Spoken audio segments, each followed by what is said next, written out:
Testing.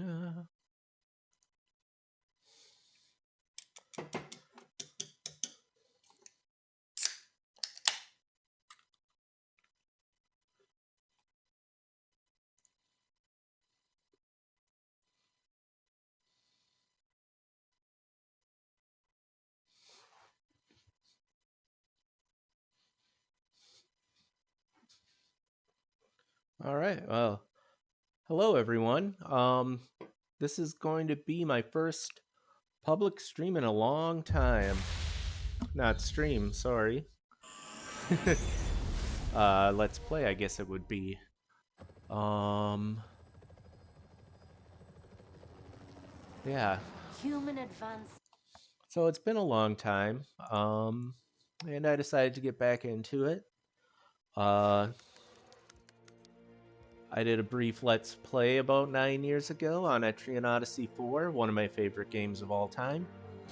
And I decided I want to get into live streaming, so today I'm practicing it. And to do that, I guess I'm going to be teaching another game. This is Civilization 6. I'm going to say that at any given time, one of my top 3 favorite games is going to be a Civilization game.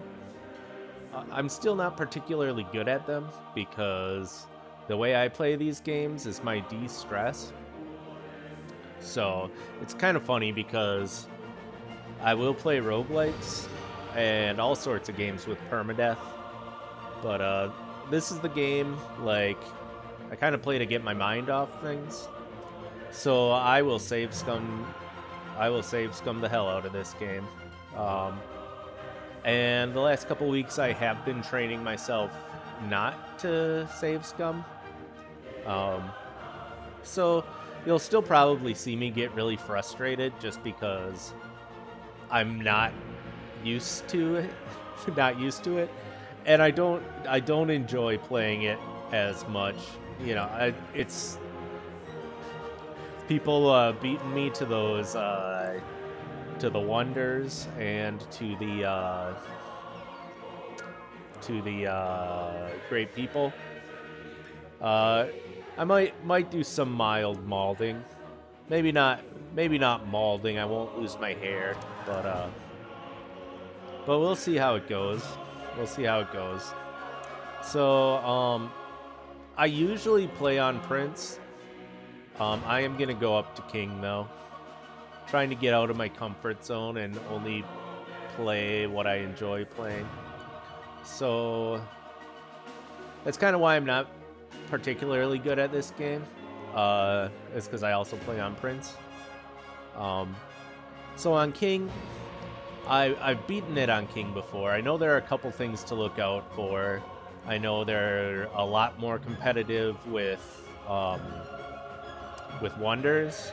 I know relative wonder power matters a lot more. And I know that, well, even in Prince, the diplomatic victory and the cultural victory can sneak up on you. And that's even more so in this game. The rest of them you can see coming. You might have to go to war to avoid a religious loss, I would guess. Because, well, actually now's a good time to explain what I plan on doing. I plan on playing as Trajan, just because Rome is generally considered the default. None of his abilities really affect how you play the game that much.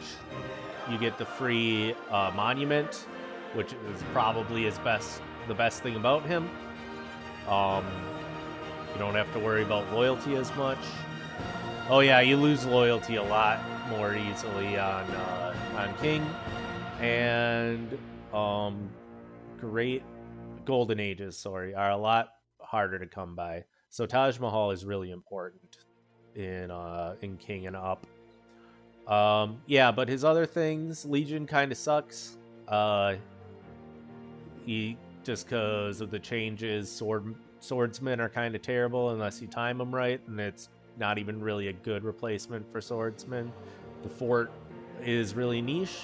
It is nice though, because they can repair improvements like builders or military engineers, and that can come in really handy.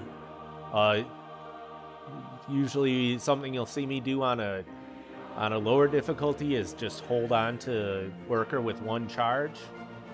Um, if it's by floodplains or by a volcano, it feels to me like it's worth holding, not using up that last improvement to be able to repair within like 3 turns or whatever, as opposed to 6 or 7. I also always play quick. The other ones are just too long. Map size. If I'm on Prince, sometimes I'll go up to standard. It is a little bit harder, even on Prince. Not that it's particularly difficult. It's just more people competing means you'll lose out on those exclusives like Great People or World Wonders. Oh yeah. Okay. Yeah, let's just get into it. Bath is actually pretty nice too, just because it's super cheap. Disaster intensity I'm keeping at 2. Disasters happen a lot more than I'm used to on King. And usually the game modes I do like playing are barbarian clans, monopolies, and corporations, and secret societies. I'm not playing with any of those. Just standard, quick. I'm also starting out. The other thing about Trajan is he doesn't lean hard into one victory condition. I guess military would probably be the hardest he leans into, just because building those roads right away is really nice for your military.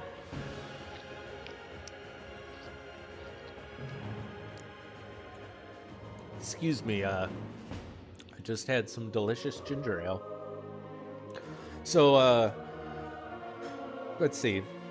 Usually the easiest victories are religion, from the first stirrings and then either cultural or military. So I'm going for cultural. I like it a little bit more.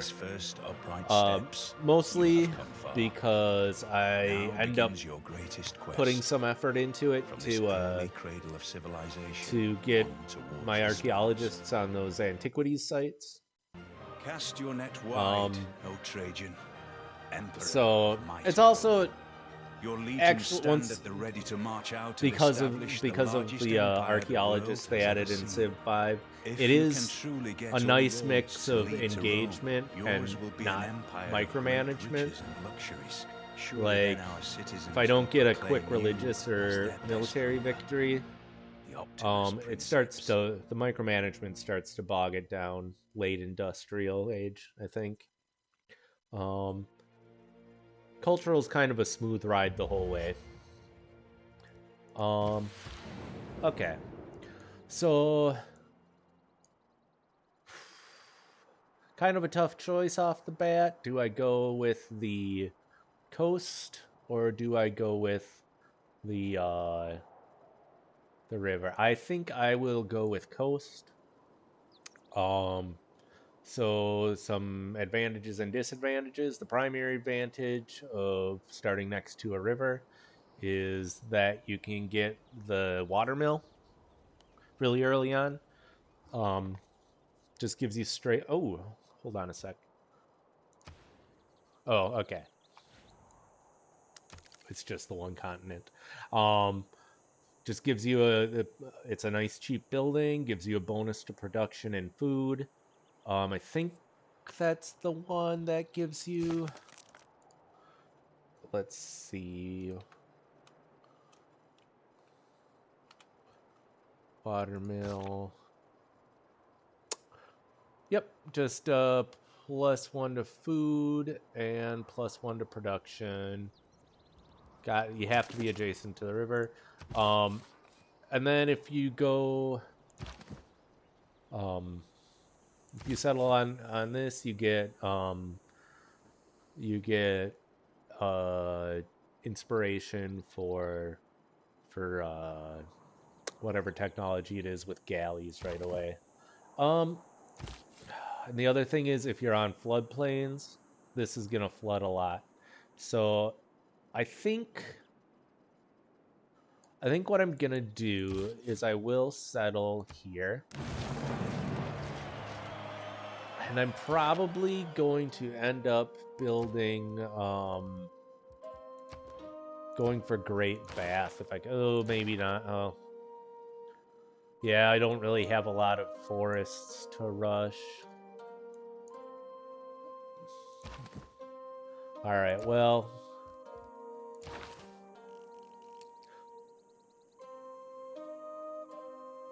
Great Bath, I think, is irrigation. No. Great Bath is...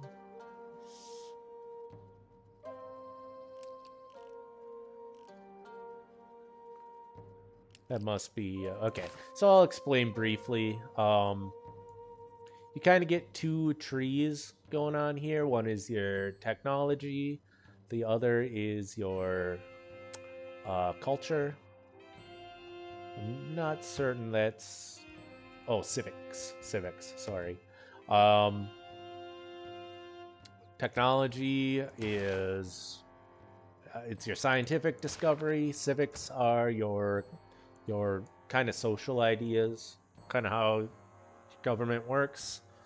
You're always gonna start researching. I think it's still called researching code of laws for your civics. You do get a choice of technology. So usually, well, oh yeah, I'm gonna double check this. You can open your trees right there and see what's going on. Kind of make your plan. There's Oracle, Grove. And you know what? Again. Okay.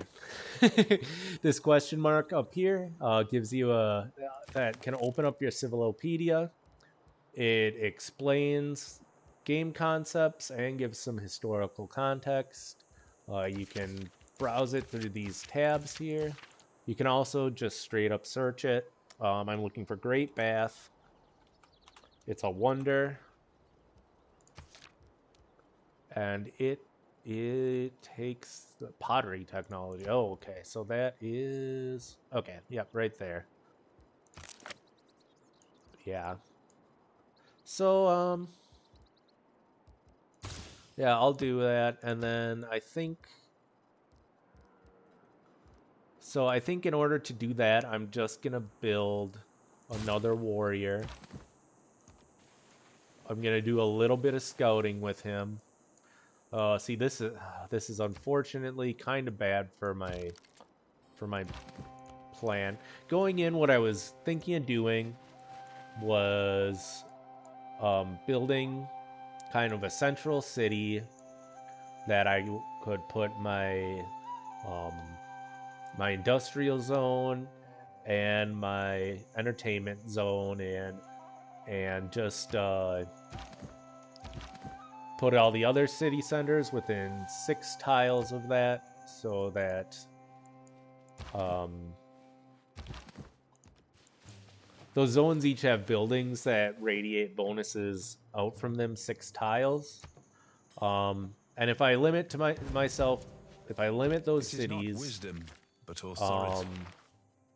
if I just limit myself to those cities that are within range of that, then I don't have to spend a lot of production getting my industrial base ready, I guess. See, you, once the industrial era comes along, actually, more like medieval era, you can really start building industrial zones. Those take production, though, and they boost production. So it's kind of an inefficiency if you do too much Several of it. closely situated granite peaks resembling tiger's teeth, dramatically soar about 1 kilometer into the sky. I also haven't quite gotten used to it, trying to let these narrations go. Usually it looks like I'm speedrunning the game, which I can't speedrun this game, but it's what it'll look like the first 50 turns I or thought so. clay must feel happy in the good potter's hand. Okay. All right, so we got that. I'm going to finish off this builder. So let's see if I can, yeah, okay, so that'll give me 3 population before I start working on my wonder. And it's still going to be a crapshoot, I think.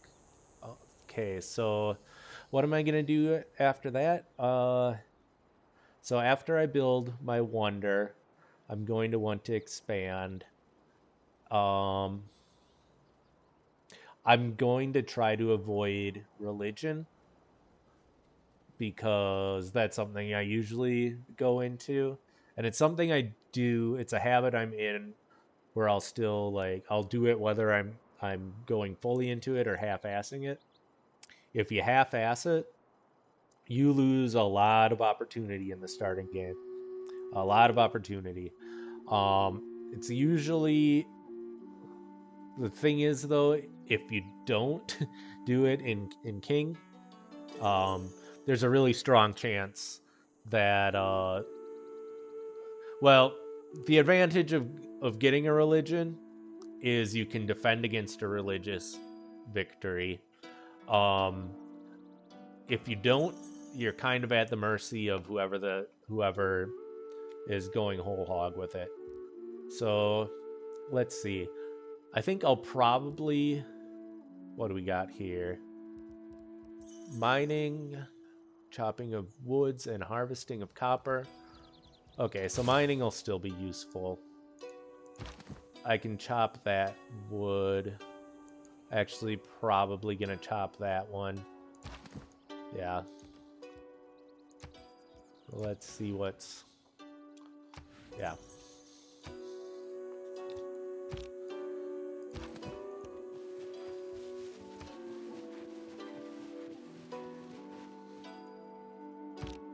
So yeah, I kind of want to. Okay. Okay, this might work. So let's see. That's 1, 2, 3, 4, 5, 6. 1, 2, 3, 4, 5, 6. So 1, 2, 3, 4, 5. 2, 3, 4, 5, 6. So I would want. I'm gonna start marking my stuff out now. Gonna place. City center doesn't necessarily have to be there, but the I'll do it like this. But the entertainment center is gonna have to be there, and the industrial zone is going to have to be there. The reason I'm putting the industrial zone there is because I'm going to put an aqueduct there. Oh, I think I actually can. I might be able to get the dam there too. Okay, so this is actually okay, probably. That is. No, grassland hills. Okay. So I might actually. And this is also fine. I'll put that there, the industrial zone. And I'll put the aqueduct there. And I think I can build a dam here. Oh, no, that's right. Okay, if I'm doing Great Bath, I'm not going to be able to build the dam. Okay, I'll still leave that marker there, just in case. Because Great Bath is by no means a given. So I'm just going to... Actually, I'm going to keep him here. Gonna get the goody hut with this guy. And then the barbarians saw me, so they're gonna start coming to get me. Barbarians in Civ 5 are a lot more dangerous than they are in any of the other games. So let's see. All right. So I can buy that. Great Bath. So let's see.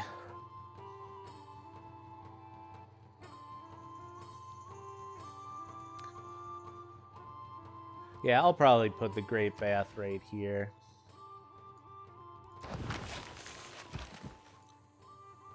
So Great Bath, it's a dam that you get instead of about halfway through the game, you get it right away, and then whenever it floods, you get a bonus to faith. I think it's one of the more popular ones for the other civilizations to go for right away. Ooh, new population. That's really nice. Without imagination is That's actually pretty big. Okay, so this is your how your government works. Is you kind of got these slots. You get these slots, and then you can put the policies in there. Red is military. Gold is economic. Later, you get green for diplomatic, and blue or purple. I'm colorblind, so they kind of bleed together. For wild card, there are specific ones that go into wild card policies, but wild card policies also let you put any of the other ones in there. So, yep. But I think the only one that starts with a wild card slot is Greece. So these won't come into play for a while. These won't come into play until we get our next government.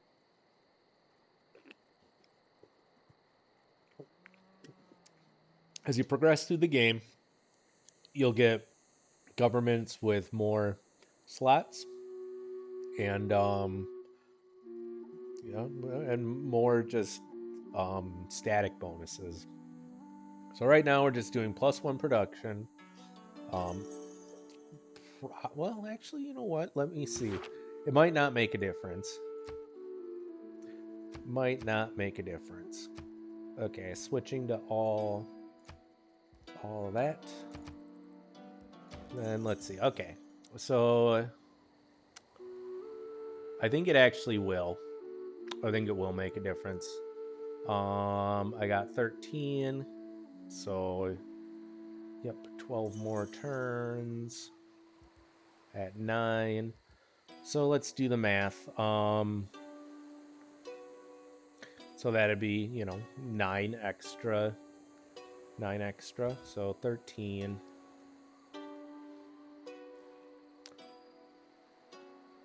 13 times, or I'm sorry, 9 times 11, 99, plus 13 would be 12, plus another 9. Yeah, it'll make a difference. It'll give me an extra turn. Actually, oh boy.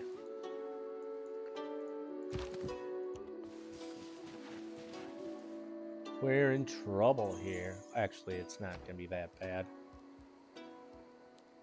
I will take masonry. Actually, that won't really make a difference. Do I got animal husbandry? We'll do animal husbandry. Okay.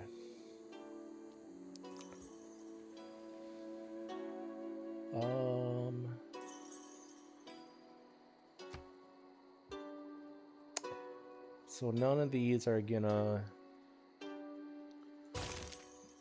But the flanking's gonna help no matter what. So I'm sorry. Allow me to explain. Each... So this down here, that's what's called an inspiration. It's a little task you do. If you accomplish that, you get 1/3 of... Excuse me, I'm sorry. You accomplish that, you get 1/3 of this for free. I'll also explain. So here you see 4 turns for this, 8 turns for this. How it gets that number is You'll generate science and you'll generate culture. Science goes to your science, culture goes to your civics. So I get 4.1 culture per turn.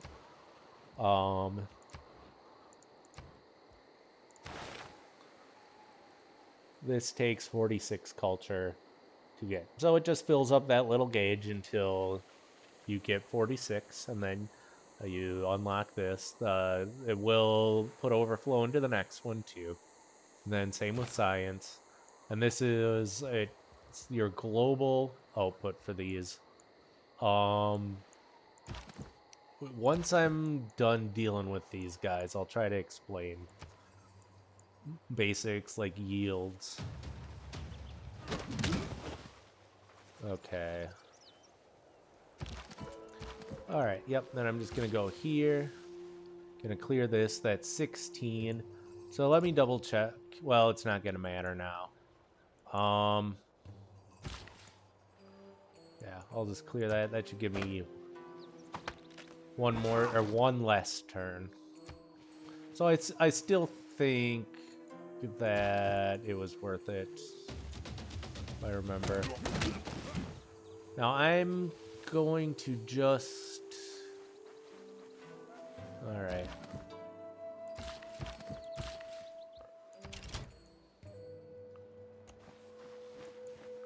We're gonna go here, and then we're gonna go here.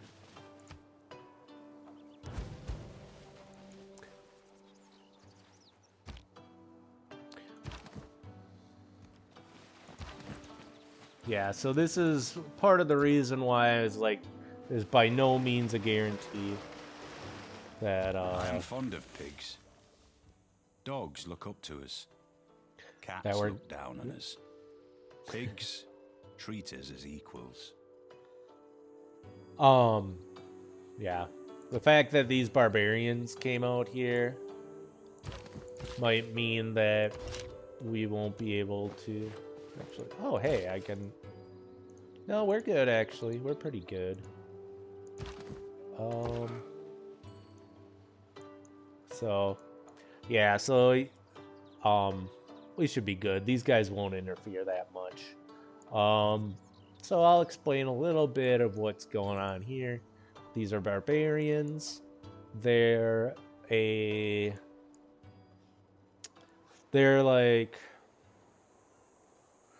non-unified faction that are not competing with you to win the game. There are different tribes. They don't cooperate with each other. Well, yeah, they actually kind of do cooperate with each other. It's a really weird AI system. But they won't build cities or anything like that. They won't research technology. They will get their units upgraded as the game progresses. Yeah, but they aren't competing with you. They're just harassing you, essentially. So these slingers, they are a ranged combat unit. They can attack the adjacent square. So actually, I'm just gonna go over like this. Then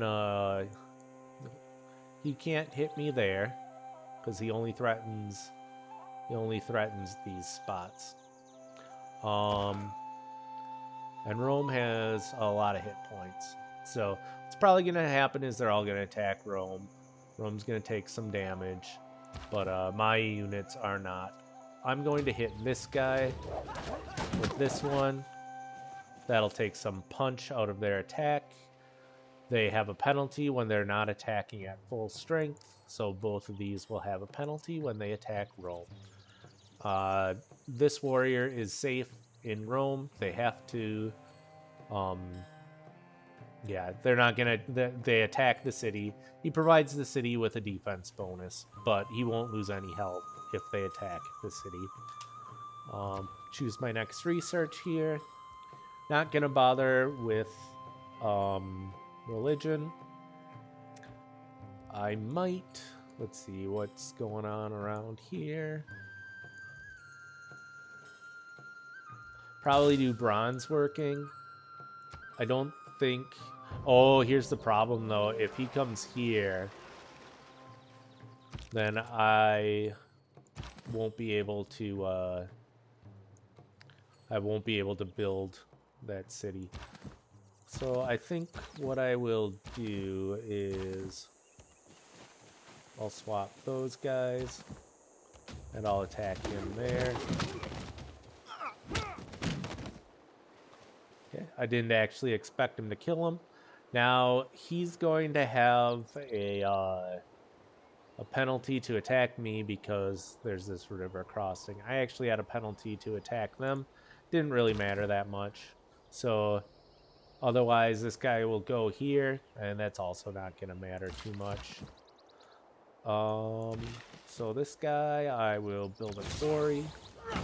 Gives me another extra turn on that.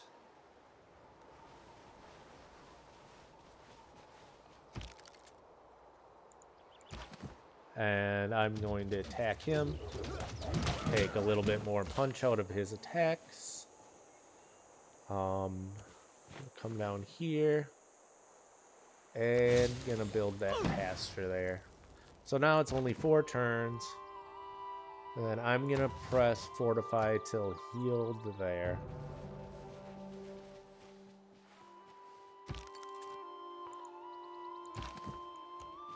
It's gonna come in there.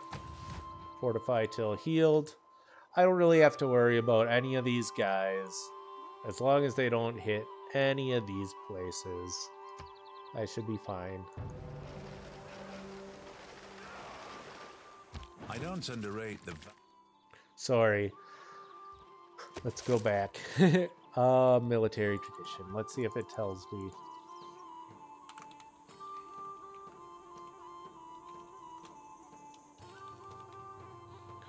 Military tradition.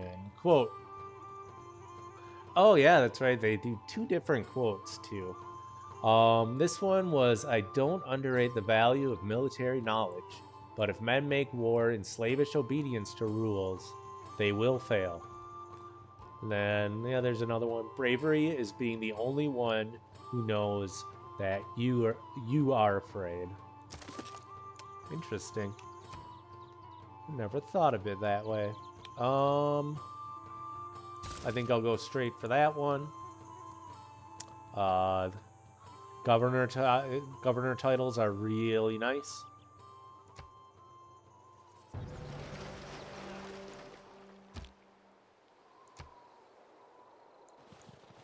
Oh, that was pretty close. Oh, nice. All right. So he's going to take damage. I'm not... Oh, the guy in the city will. One of the city might have died. Yet in this captious and untenable sieve, I still pour in the waters of my love, and lack not to lose still.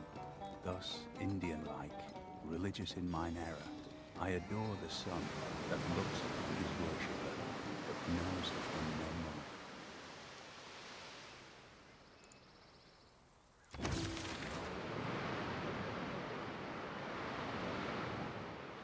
Okay. So that gave me an inspiration for drama and poetry. All right. So, what just happened is there was a flood. It's a natural disaster. Okay. It'll give a little report here. Says the Tiber River has flooded and devastated the area as have never seen before. 0 tiles damaged, 2 population lost, 2 units killed, and 7 tiles gained fertility. Okay. So the population loss is really bad. But everything else is good because it killed 2 of those units. And I didn't have anything for it to damage. And now that I have that built, it's going to mitigate floods from now on. I'll look at the entirety of it. So floodplains along the river containing Great Bath are now immune to flood damage, though food and production bonuses from flooding dropped by 50%. Floodplains tiles belonging to the city gain +1 faith for each time the damage is mitigated. Must be built on a floodplains tile, so I don't know if it I think it counted as mitigating it because it gave me extra stuff. Maybe that's a that might be a an error. Might be each time that it's happened. I'll have to look it up. Okay, so now I think I'll build a slinger, and then after that I definitely need to build a settler.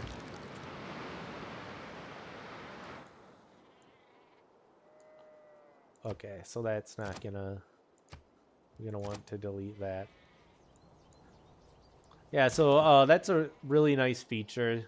You can add text to the map to make notes on what you want to do with those tiles later. And it's really nice because when you build districts, or I'll explain what a district is later, but when you build one, you can't work those tiles normally anymore. And it matters a lot what you put down in those districts, so you might forget what your plan is and then make an irreversible mistake. I'll explain about districts and their placement, why it's important to place them specific ways. Okay. We'll just attack.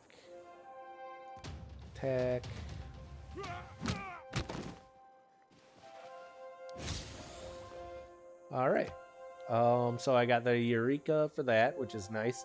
The really nice thing about bronze working is it lets you find iron, which is pretty important in the early game. I mean, it's really important if you want to, I'm also interested. if you want to declare war against someone.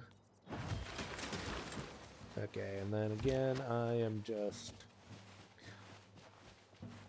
So slingers are nice in this situation because I can hit him there, and then he's going to have a penalty to attack when he crosses that river.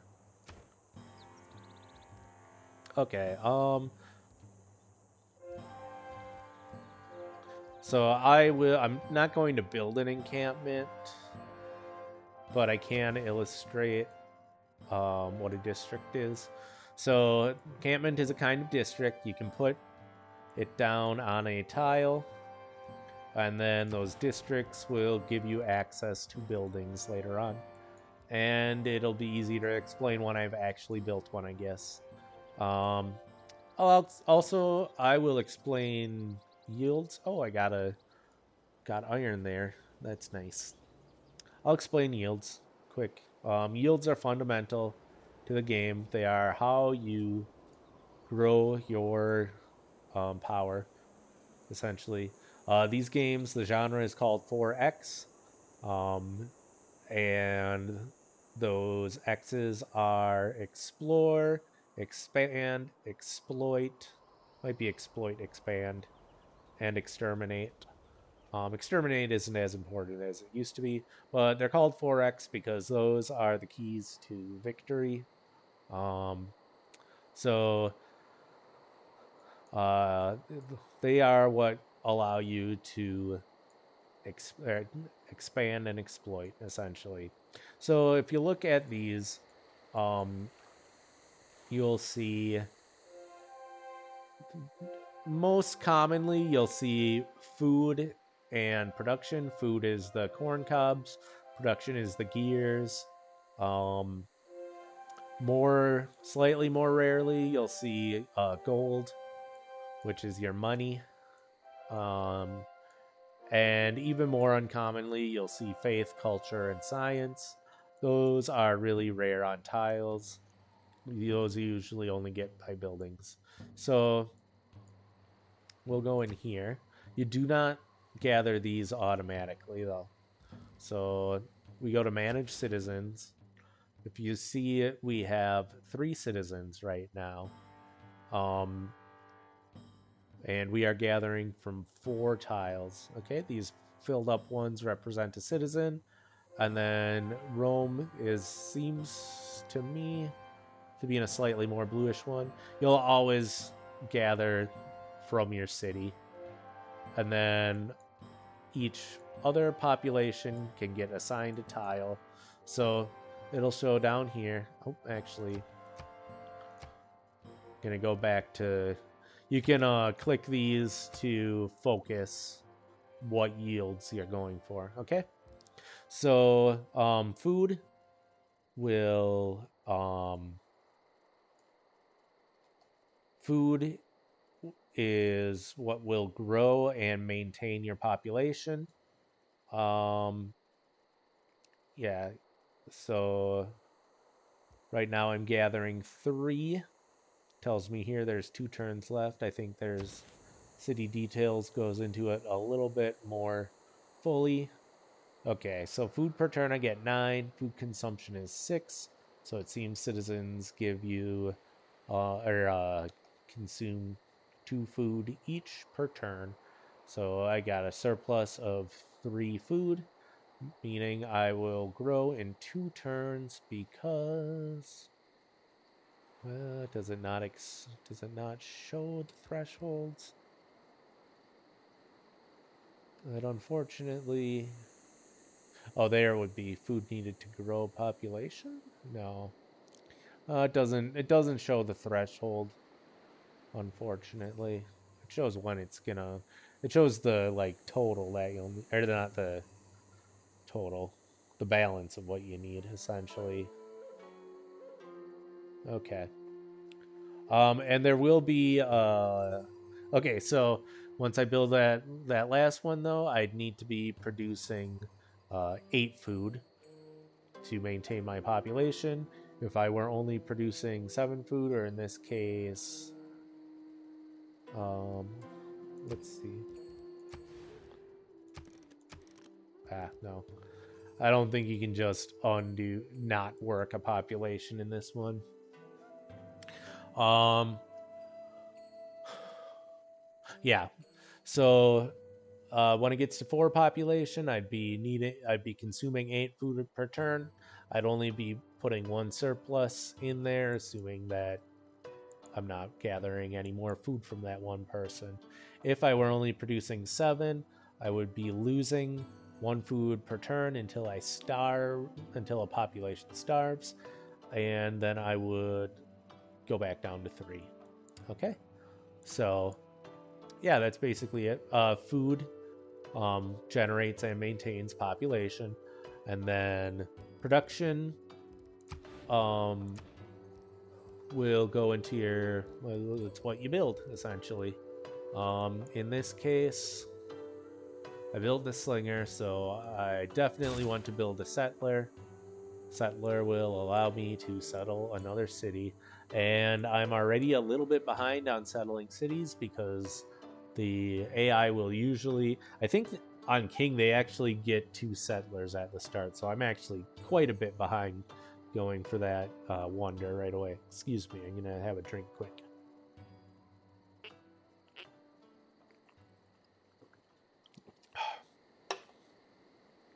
All right.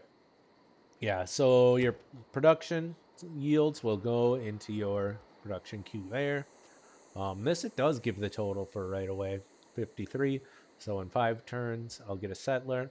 Also important to note, for settler, you will lose a population when you build it because that will be the population, 1 population for your next city, essentially. Yeah. Now, if I were to build, okay, so technically city centers are a district, and in districts you can build buildings. The buildings also give you yields. Those you do not need to assign a population to get. Some districts will also, though, in addition to those base resources, they will allow you to assign a population, at least 1 population, to provide additional yields to it. I'll explain when we build one that has citizen slots. That's called. If any of that is confusing, feel free to ask me about it in the comments below. Right now I'm just I plan on doing this with live streaming eventually, which will make it a lot easier to answer questions. But this is unscripted, not actually particularly well researched either. Going off a very small amount of experience on this difficulty and a lot of experience on the lower one. So, got that.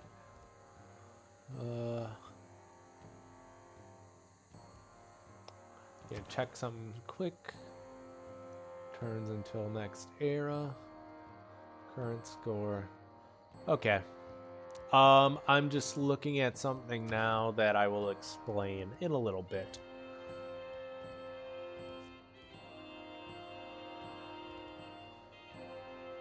So, there's usually two things that I look at, a few things I look at when I'm planning what to do with my science.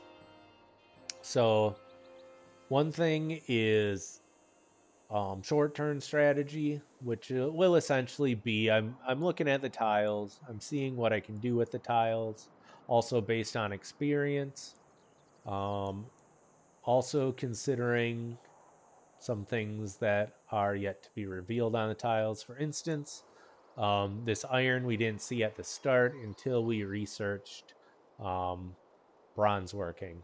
Okay, there's other resources like that. So I'm seeing what I can exploit. There's nothing nearby that I would need it. So if there were like, yeah, there's another type of resource that would need plantations. I don't have to worry about that right now. I don't really have to worry about irrigation whatsoever.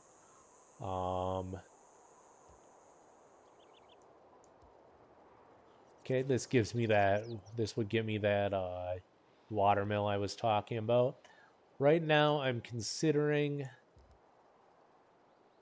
doing writing for the campus.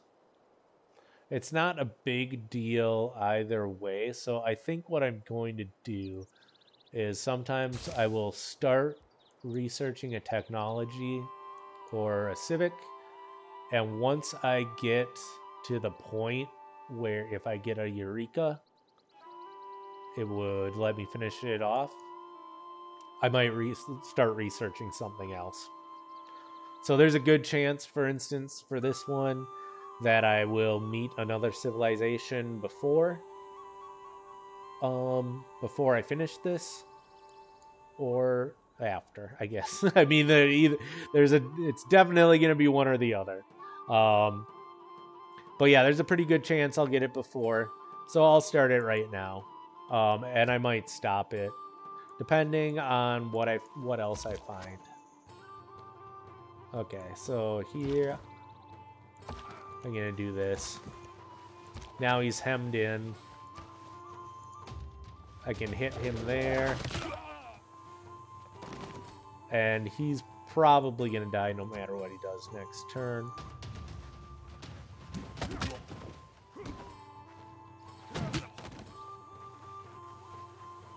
Now, something to keep in mind, these volcanoes can erupt.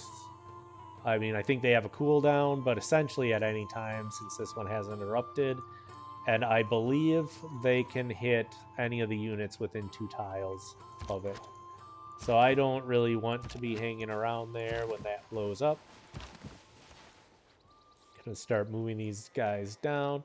Actually, what I think I'm gonna do is I'm gonna move this guy down to where I plan to put my city. And then these guys... Oh, that's right. The promotion will let me gain 50 hit points when I take it. And it is important to use those because if you just sit on them, you won't gain any more experience. Okay, now I got my Pantheon. That was part of the gamble for going with the Great Bath. Pantheon is essentially your pre-religion. And it just gives you some static bonus. It lets you choose a static bonus essentially. So first thing you want to look for is I don't remember what it's called, but there's one that just gives you a settler, and it's unfortunately in almost all cases by far the best. Settlers take a long time to build, and basically your next city, the quicker you can get your next city out, the better, since progress with science and culture is shared amongst your cities. It helps you discover those things a lot more quickly. It projects your power base, makes it harder to get for your enemies to get to your capital because you got other cities in the way. And it lets you build two things at once. So all of those usually usually um will out compete with the other bonuses. This one's also nice. Fertility rights is nice because it lets you build builders. Builders will enhance your yields. It's another way to give you a jump start. That's probably what I'm going to do.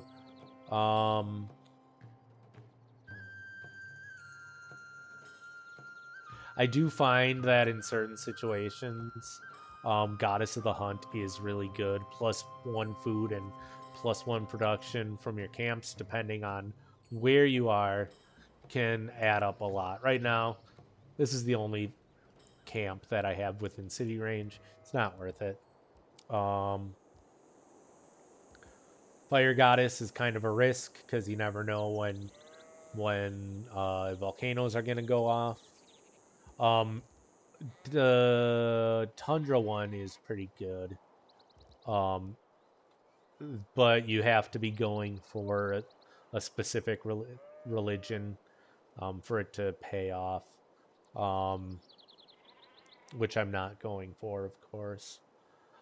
And City Patron Goddess is also pretty nice. Just +25 production bonus in cities without a specialty district is also really nice. Um, oh yeah, the other nice thing about fertility rights, city growth rate is 10% higher.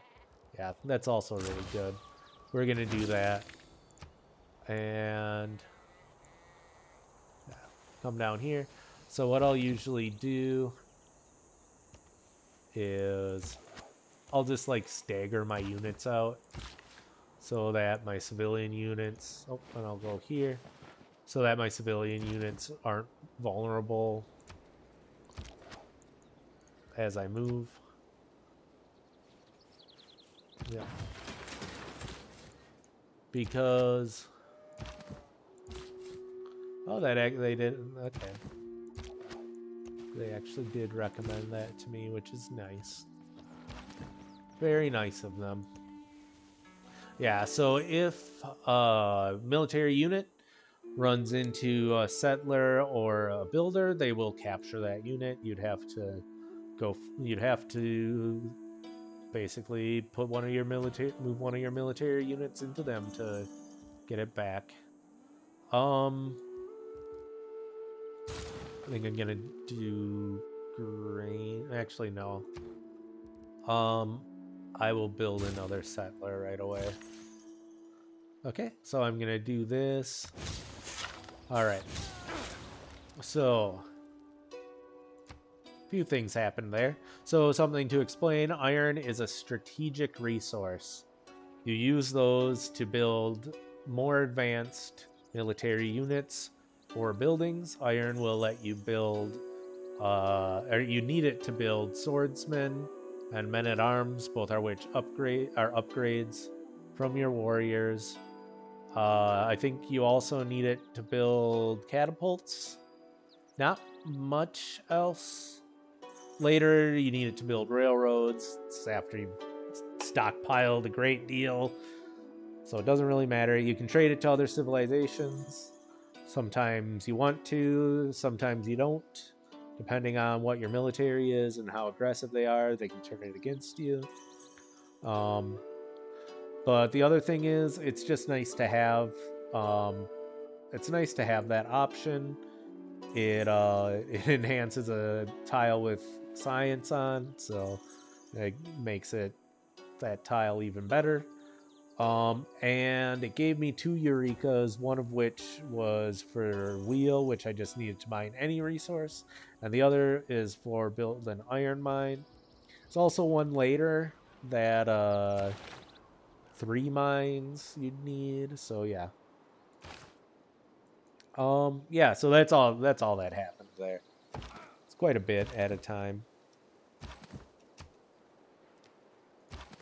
Also, when you get okay, that's another thing to explain.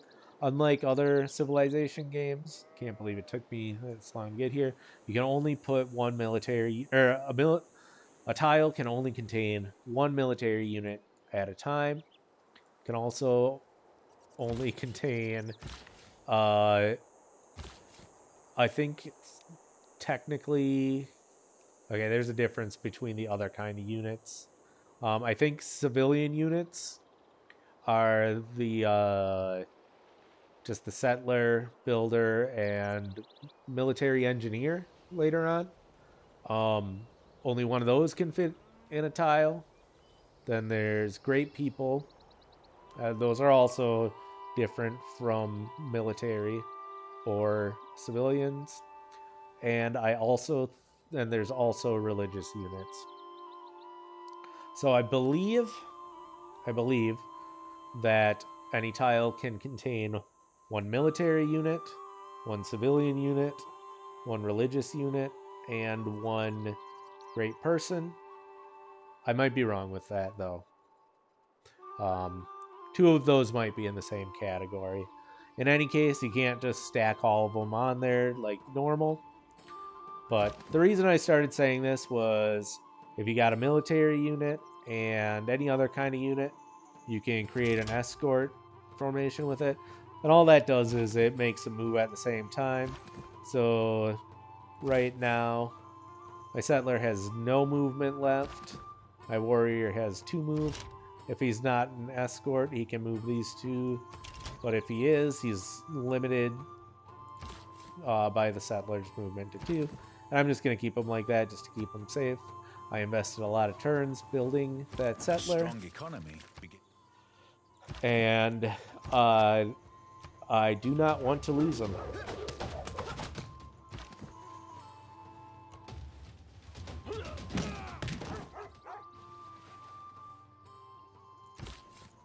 Okay, then I can take him out of there and I can move him independently if I want.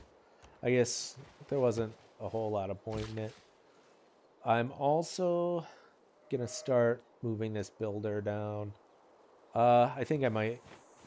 I'll probably get that wheat too. Oh, okay. Governors, governors. I got a governor title because I finished off this civic. Governors are people that you can set in your cities, and they have different bonuses applied to them. I'm probably going to do librarian off the bat. Just a nice 15% increase in science and culture. Really nice at the start. Usually he's not what I do right away. Actually, usually the best one is the diplomat one, but it's not in the case right now. I'll explain when it would become pertinent. Okay. And then I'll research foreign trade. I didn't really need it until I discovered another city. And I hadn't. Okay, yep, now I'm going to let him move independently. I'm going to do that. Gives me the bonus, or the Eureka for getting a bonus one. And then let's see, do I want that writing right away? Yeah, it's fine. It's fine. Okay, so yeah, speak of the devil. Writing means sharing. Okay, so this is what's called a city-state. City-states are also a non-competing faction. These are all separate from each other, unlike the barbarians. So this is Ashan. It's not the same. Doesn't cooperate with any other city states. They don't compete, so they won't fight each other. All they basically do is build their city, and if you're and they might defend, or they might automatically go to war. I'll explain that in a little bit. So yeah, they're non-competing cities, but you can engage in diplomacy with them. Um, in this case, so what you would do is you would send envoys. I don't have any right now.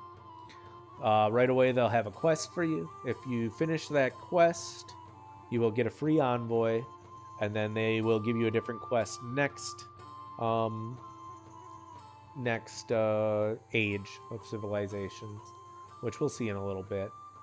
Um, if you don't finish the quest, it'll be the same thing until you cannot finish it anymore. So this one is train a heavy chariot. So if I didn't, if and I'm almost certainly not going to be able to train a heavy chariot before the end of the ancient era, it would remain the same quest in the next era. If I discovered feudalism, I think it is stirrups. The knight is what would replace that heavy chariot.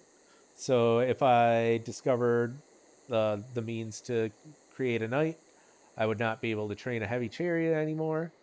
That quest would be removed, and then at the start of the next era, I would get a new quest to replace it. Okay, so then there are other bonuses. Bonuses earned. One envoy gives you +1 science in the capital and in every library building. Then 3 would give you +2 science in every university and consulate building. And 6 gives you +3 research in every research lab and chancery building. So it's always nice to have one envoy because you'll be it's just an extra yield in your capital. Okay? It's also why your capital is usually going to be your center for research. Okay. Then you'll also, this is the suzerain bonus. Suzerain is when you have at least 3 envoys in it, as well as having the most envoys, uh, as well as having more envoys than any other civilization. You get a unique bonus, unique for each one. In this case, you get +2 science from each great work of writing, +1 from each relic and artifact. So that's going to be really nice because since I'm going for a culture victory, I'm going to be trying to get as many great works of writing, as many of all of these as possible, essentially. I won't be looking for relics because relics are kind of a crapshoot, but it's a nice bonus regardless. And also, science is always nice. And I'm going for a lower city count, so it's going to be even more important.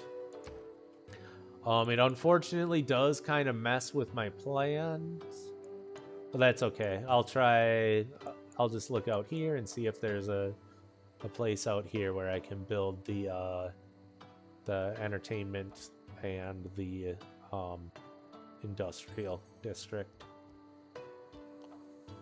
Oh yeah, I'll also explain. Usually, it's funny because like coming into it from other civilizations, you'd think that the cities with like the most hills are going to be the ones that give you the most production. It's actually the ones with floodplains. I'll explain that later. I guess there's a better time to explain that. But just keep that in mind. That's why I was happy when I saw I had access to a floodplain from this second city. Okay. And again, any questions? Ask in the comments. So my next, let's see. Okay, so then I kind of want to get working on the capability to build an aqueduct, or in this case, a bath. That'd be engineering. Okay. All right. So, hmm. I will probably do... Yeah, it's probably going to be wheel and quarry. And we're going to do wheel, because that will give me a heavy chariot for that quest. It'll also give me the water wheel. And then the Eureka for engineering is build an ancient walls, which is I'd need masonry for that. Masonry doesn't really provide any other bonuses. Harvesting stone I'm not going to need before I get engineering. Pyramids is a consideration, but not in this instance. Ancient walls, I mean, you want them eventually, but... Oh, well, that is what's going to be useful here. So I guess that is quite important. Okay.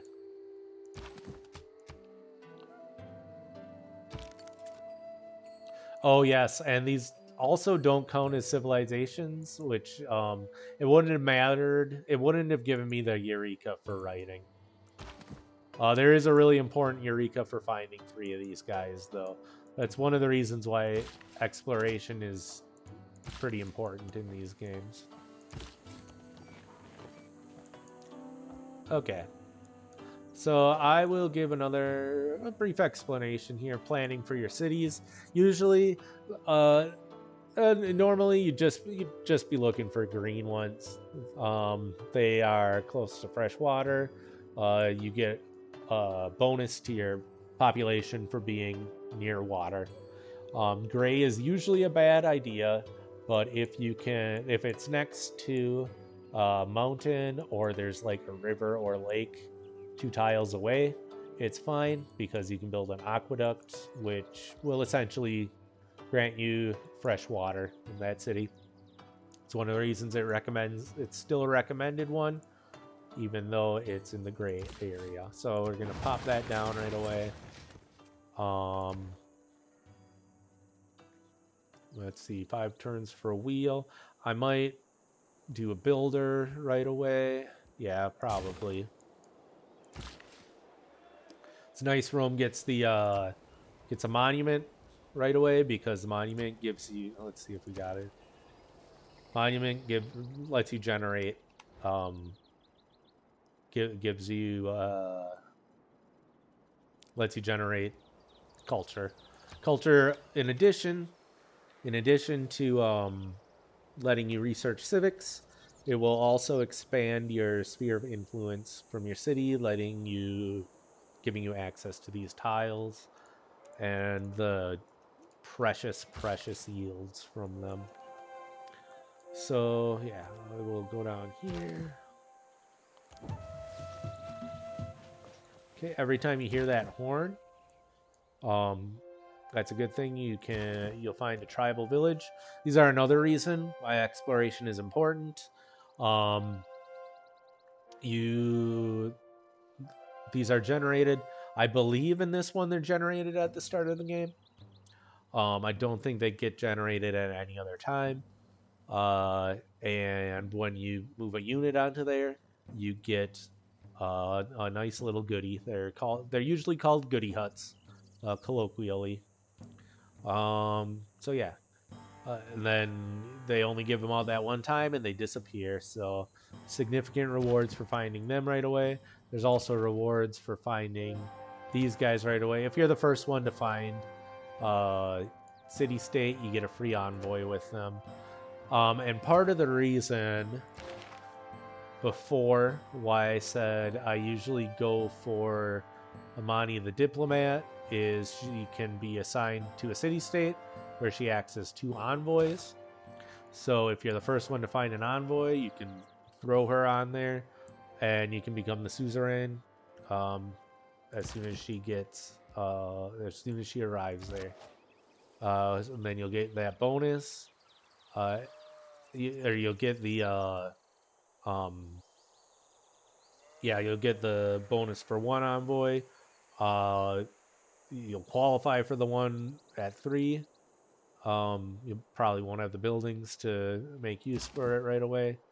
And you'll get their suzerain bonus. Right now I'm at a disadvantage because one other civilization has already found them, so I don't have any envoys there. I'm going to have to overtake them, and I'm at a disadvantage with it already. So that was another reason why the Great Bath was a gamble at the start of the game.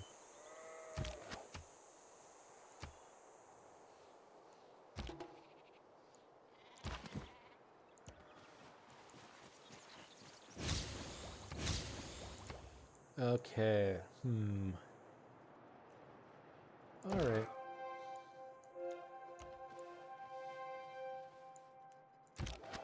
I'm gonna come down there. I'm just gonna put him on alert down there. So it's fairly safe coming out from here now. I believe that the barbarian encampments do not spawn next to city borders. So there might be some coming down from here, but they're not going to come like from these few spots. So I can fairly safely move my worker around in there. I still know that I believe there's an encampment up here. So got to be careful about that.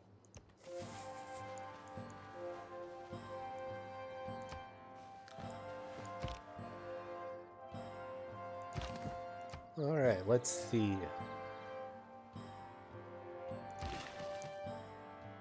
I'll just build him there. And I would normally go for the granary right away, but oh, that's right. I won't be able to build the watermill anyway. I'll probably build the granary then. No, I think I'll still do the builder because by the time he gets built, I'll have a second population. Yeah, I'll still go with the builder.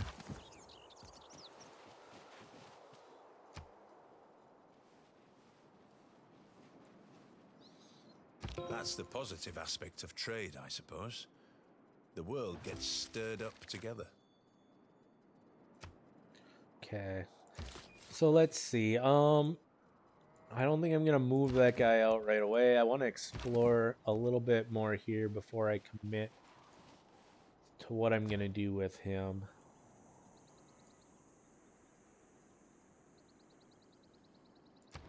I'm going to start building,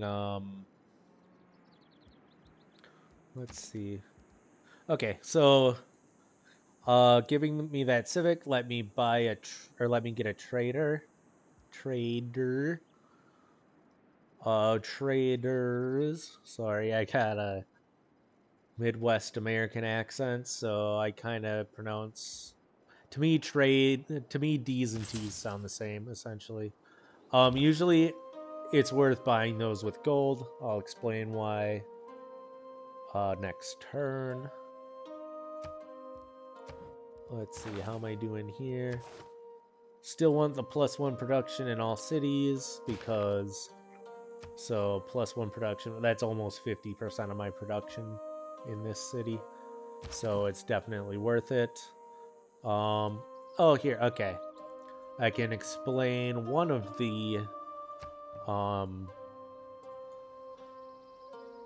diminishing returns of population. If you'll see here, it says insufficient amenities. Okay.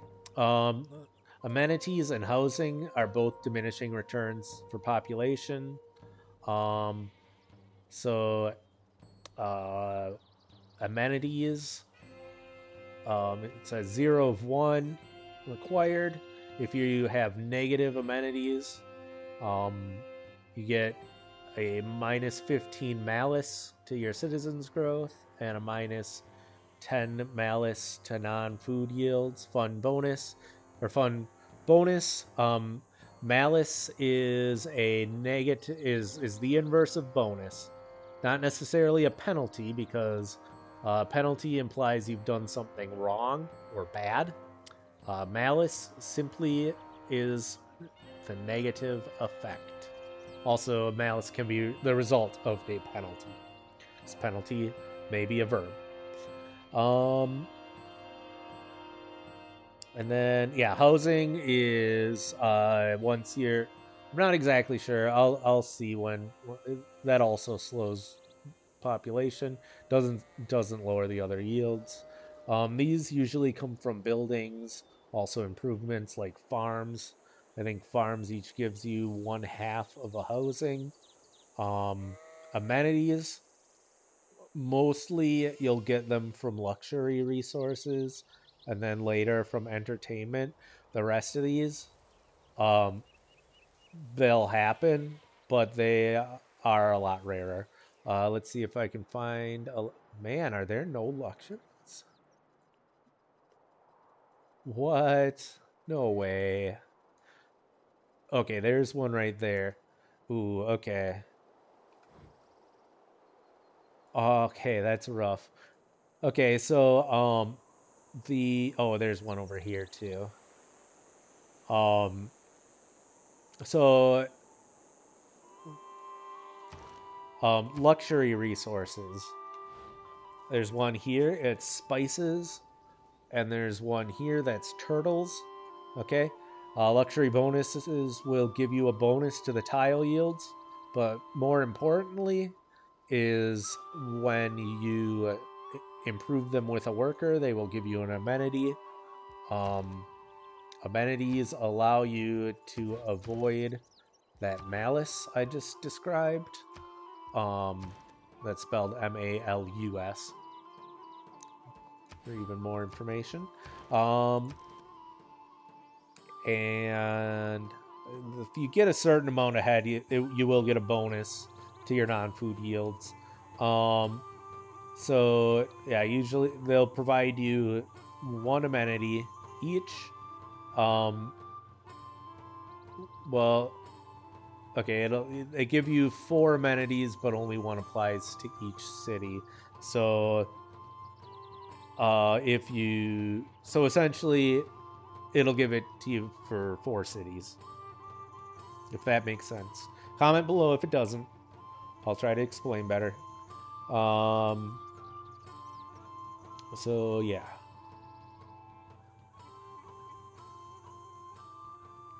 Yeah. So if I can get each of these, I can put it ahead by two. Oh, there's dies over here. So I probably will want to expand out this way first. And then let's see. So also something to keep in mind is you can only gather tile from tiles 3 tiles out. So 1, 2, 3. If I settled here, that would be I would be able to collect that. And I'm not sure that's the best. Well, I guess I'll see what's up here.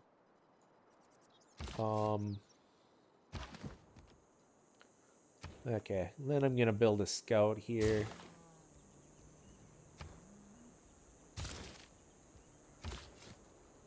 Just because I really want to bring that guy back.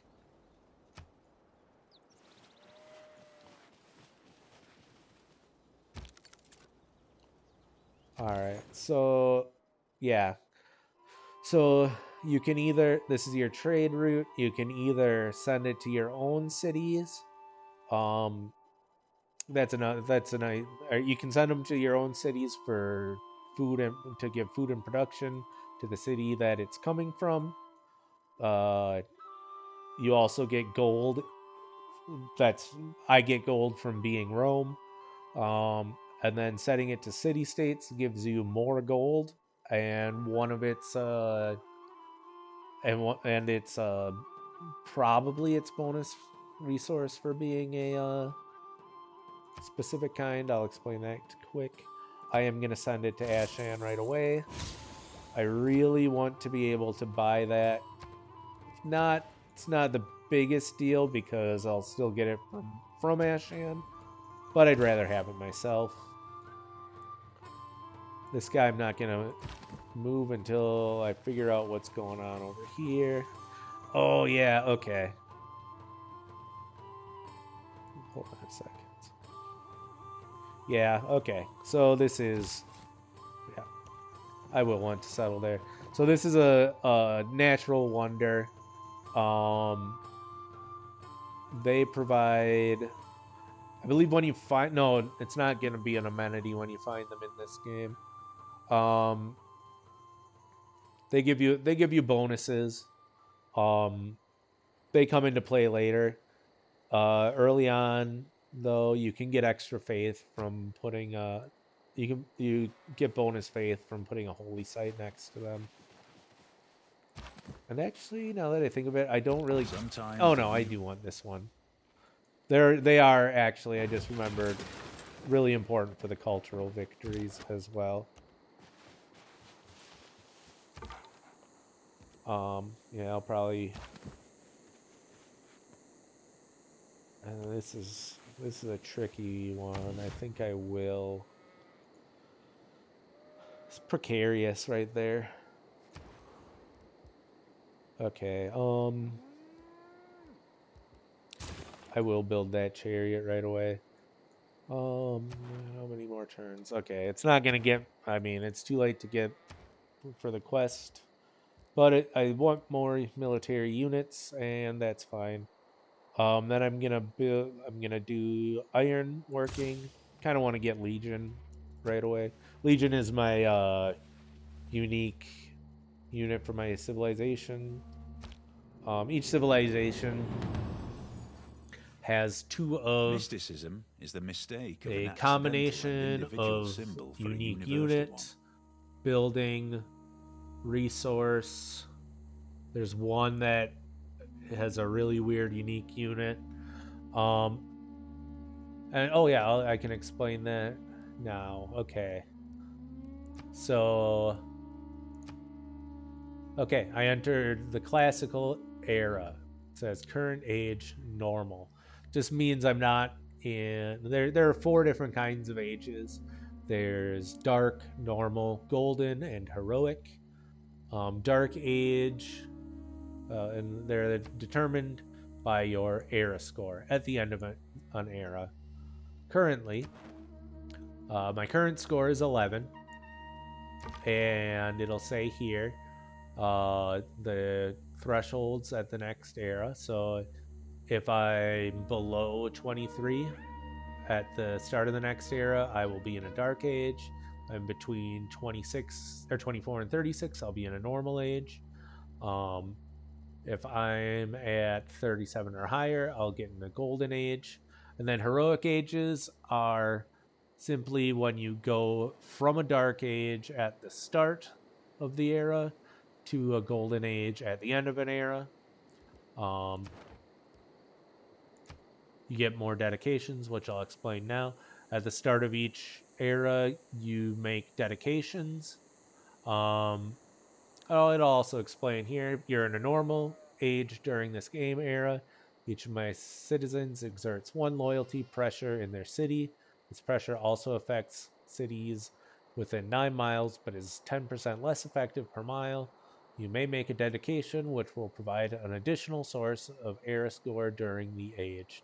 Okay, so the big difference is if you get golden eras, then instead of just providing bonuses to the era score, these dedications give you really, really good bonuses. So let's see.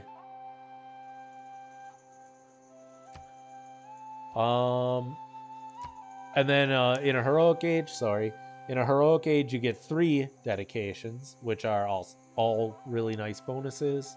In a dark era, instead of bonuses to your dedications, you have less loyalty, which means it's really easy for you to lose cities. I'll explain loyalty when we find another city. If I don't, tell me in the comments below. I'll explain it next video. Actually, I might be ending this video pretty soon because my brain's starting to get sleepy. Yeah, I'm starting to lose my track. Oh yeah, so I'm considering what dedication I want. Free inquiry gives me +1 air score each time I trigger a Eureka, +1 air score for constructing a building that provides science as a base yield. Pen, brush, and voice. +1 era score each time I trigger an inspiration. That's the civic one. +1 era score for constructing a building with a great work. Monumentality. Gain +1 era score each time you construct a new specialty district. And Exodus of the Evangelists. +2 era score each time you convert a city to your founded religion for the first time. So I'm not gonna go for that. That's right out.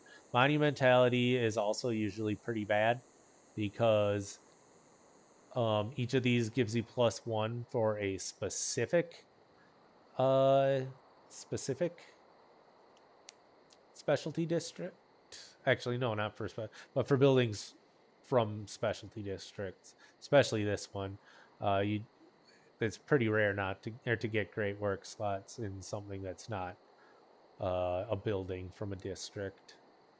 I'm just gonna check what I got for Eureka's because okay. Yeah, this is a tricky one. So I can get one from a watermill. I can get one from ancient walls. Then these two are going to be really tricky to get. Oh, 3 mines I can get. It doesn't matter if I get the if I actually research this stuff. What matters is if I just qualify with that. Okay, so I think I will do free inquiry because I also noticed this. I'm going to put a tech here. I'm going to put a tech here. Going to put campus there. And I'll probably also do... Is that a mountain? Yeah.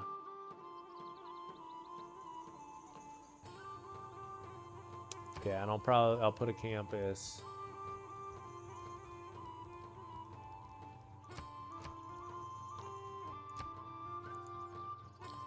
Put a campus there. Okay, so my strategy is to build 2 campuses, build a library in each. So that is 2 era score. I'm gonna want to build a spearman, and I think I will do that before I build. You can open the queue here and move around what you want in your queue. That's pretty handy, especially if you're just gonna save your game and quit for the night. It's usually a good idea to make that your queues so that you have not only that you don't forget what you were doing, so you have an idea what your strategy was going to be in general. Okay. And then over here, I might...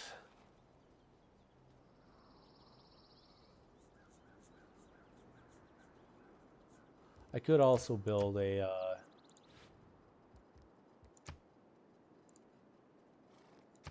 build a campus there. I'm not sure. Actually, I'll just make this a blank one. I'll do campus. Because I want to check the adjacency bonuses, which I'll get to building the campuses in this tutorial because I said I'd explain districts better. Okay, I'll probably do this one too because entertainment complex is going to be really important in this game because I don't have a lot of amenities.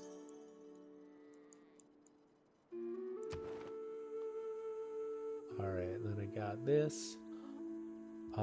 Did I... I'm actually not going to do this right away. It'll make more sense. That's why I didn't later on.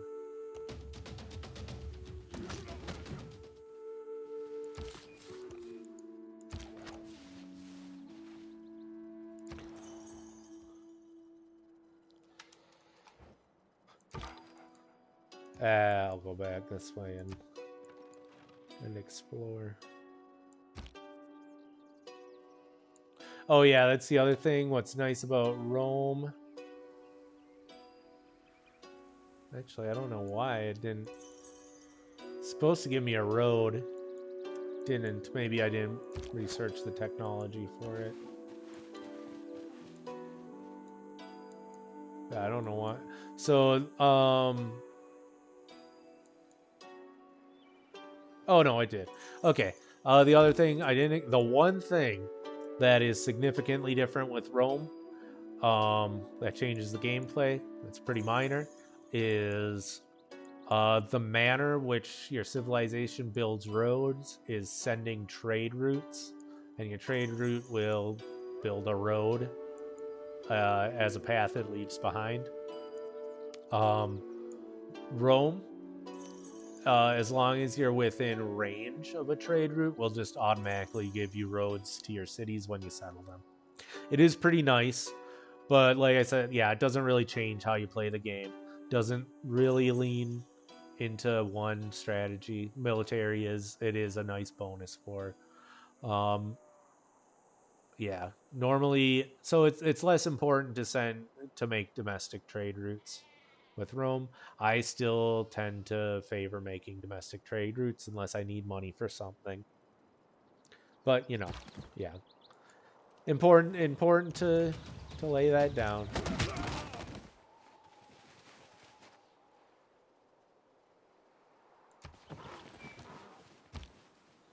And yeah, I also this is the other thing is even though I'm getting tired, I have to practice continuing to talk even when I'm not inclined to. That's Hey, why didn't it let me? Oh, okay. All right, yep. So put this down here. Okay. That gives me some era score too, so that's nice. Okay. Let me check campus. Okay. So that doesn't particularly matter. I might not put that down.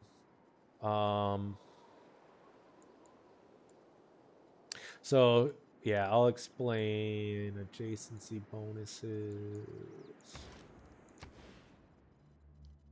Oh, one more turn here. Okay, I can explain it when that's done. Here, Government Plaza is pretty nice. I might build that right away.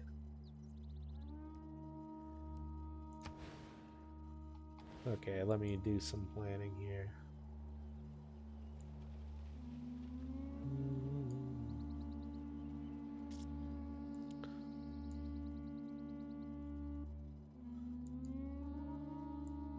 Yeah, that's not bad.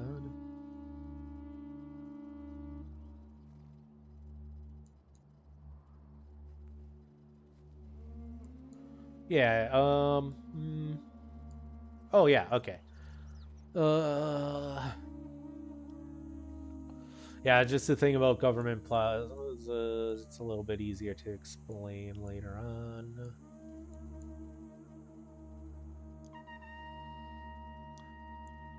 I think I'll build the Government Plaza up here.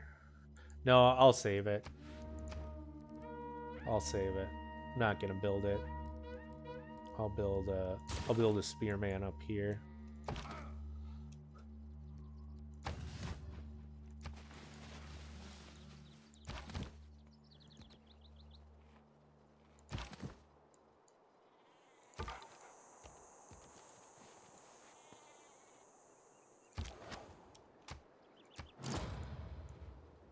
What was that? Okay.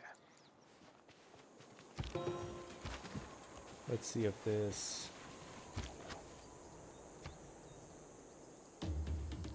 might give me a Eureka. I think I already got it though. Yeah. There's a Eureka for killing stuff with a slinger, but I already researched that technology. Oh my goodness. Okay, well the good news is that it's going to it's going to be unlikely that another civilization is going to settle here. The bad news is I kind of got to go through these these folks to do it. But I think, yeah. Okay. All right. So now I'm going to explain districts. Okay. So if you'll notice, I'm planning to put down a campus. Now you'll see it bonuses all over the place here. This I put it, give it +1. It'll give me +1 science there, +2 there, +2 there, +2, yada yada yada, +4 and +5. Okay, so this is why it's important to place districts. Is these adjacency bonuses? If you mouse over, it says I get 2 from adjacent tiles and 3 from adjacent mountain tiles. So that just means, yeah, I get all my bonuses from those mountain tiles. Let me double check. You can always check. You can check what all of the adjacency bonuses are here. Okay. So I didn't know that. Okay, yep. Get +1 for each mountain tile. The reason it listed it separately is for some reason it's like it listed separately for snow mountain, grassland mountain, yada yada yada. Okay, +1 for every 2 adjacent resource tiles, +2 from the Great Barrier Reef. Okay, +1 from each. I don't know why it says each adjacent. You can only build 1 government plaza per civilization. Then +2 from each geothermal fissure tile, +2 from each adjacent reef tile, and +2 science from each Pamaluke tile. Okay, so for this, the only oh yeah, for each 2 adjacent resources. Okay, so it's only going to be the +5 if I put it there. And yeah, I think 5 is just about the only way you can get it normally. Okay. Yeah, so each of these adjacency bonuses gives you a bonus to that, to the yield on that tile. Now those are on that tile, so you will always be getting that. That's the minimum you'll be getting. Uh, if you don't put any citizens in there, you'll get 5 every turn. So you look at it, that is over half of the science I'm doing right now. I would get just from this just from this district. Okay. And then so I'm gonna place that down, or at least, hold on. Yeah, put the Q down for that. Okay. Now, yeah. So here's the other thing. It said, for one thing, amongst all those things, uh, one of the bonuses was from the government plaza tile. So the reason I wanted to delay, or why I was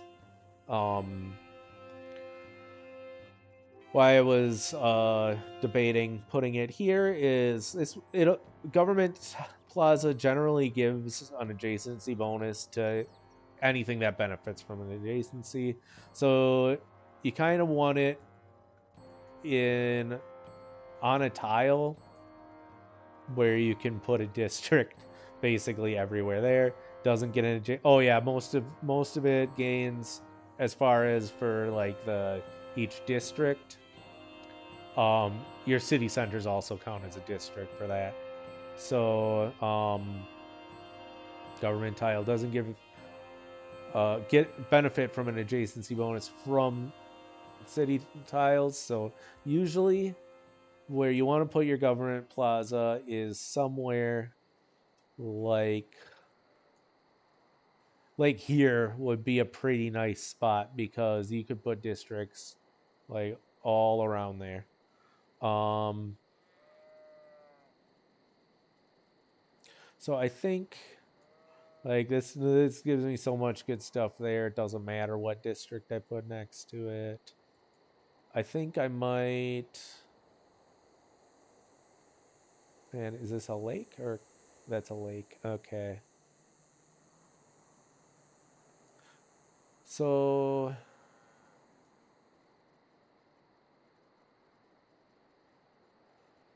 I might, 1, 2, 3. I might actually put, I'd consider putting government tile there.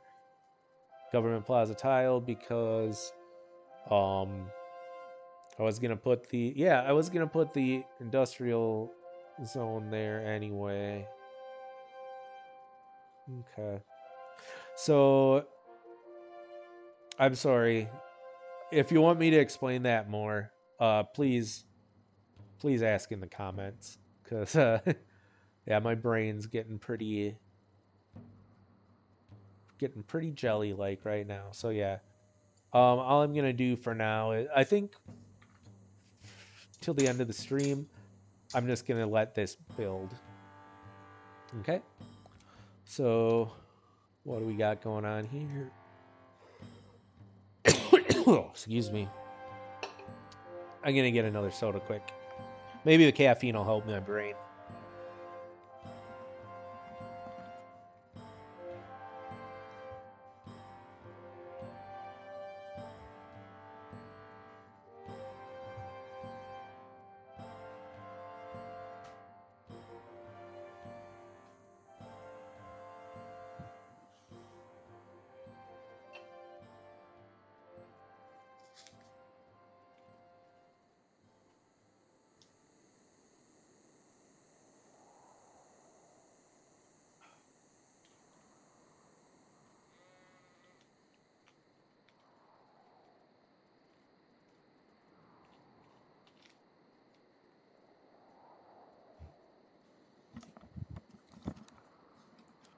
Okay.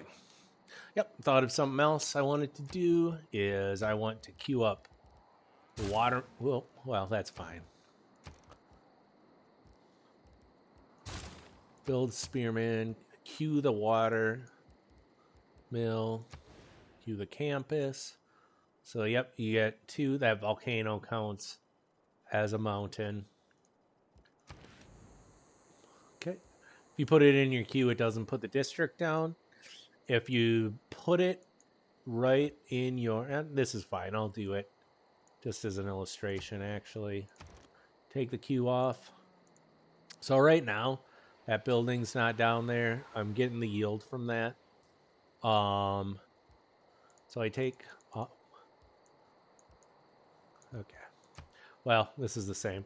If I were to just go to one without a queue, and I just click it, and it went right into the first slot. Oh, okay, I can do it now. That puts it down. Can't do anything about that anymore. Oh, I think it gives me the. I'll check. I'll check when. Okay, no, it doesn't. All right. Yep. It says 2 from campus. 2 or campus under construction 2.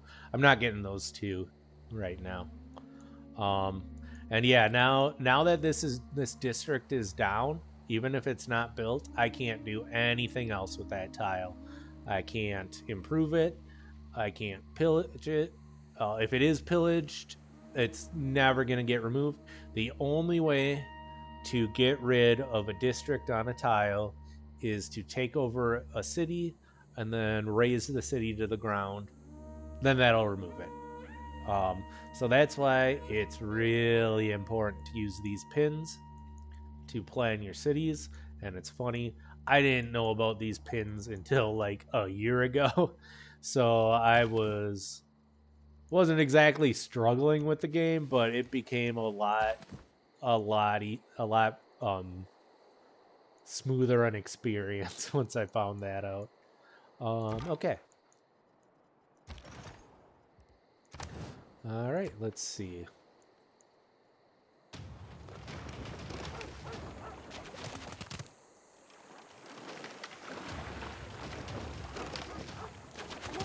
Yep, he's his scouts are so weak. The Lord made us all out of iron. Then he turns up the heat to forge some of us into steel. I'm not too fond of that quote. Okay, whoops. Yeah, I think some of these quotes, it's funny because some of them are wise and some of them are like, did they put that in there because it was wise or because they thought it was silly? That one, it's like, you grow up, people tell you that essentially God's turning up the heat, so that you'll become stronger, and it's like, no, no, life is just hard sometimes.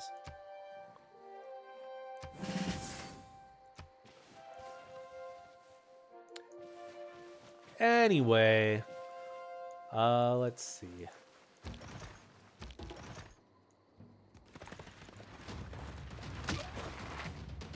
Oh yeah, so now I did get that envoy. Oh yeah, okay. Well, yeah, no point in putting him in there for now. I probably shouldn't have built that right away. I should have queued it up. Because there's a policy that gives you an extra envoy when it's the first one you put into something. That includes doing that, so would have been nice to do, because I have to compete with the other civilization for that one. But that's just not the way it goes. That'd be something that I would save scum for, if that I would be inclined to save scum for.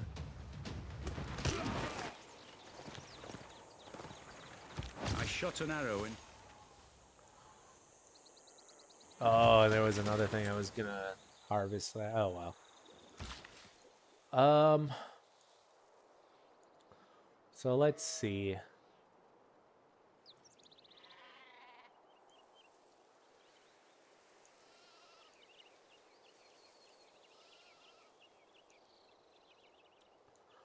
I'm gonna go up here. I'm just gonna send them up here. I'll hit that on the way up.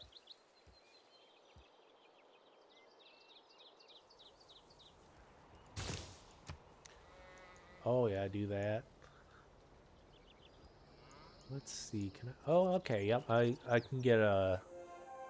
If I get enough money, I can get the 2 sea resources one.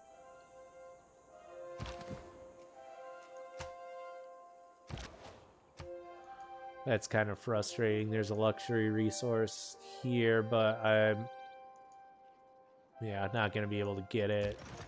Not gonna be able to control when I get it, at least.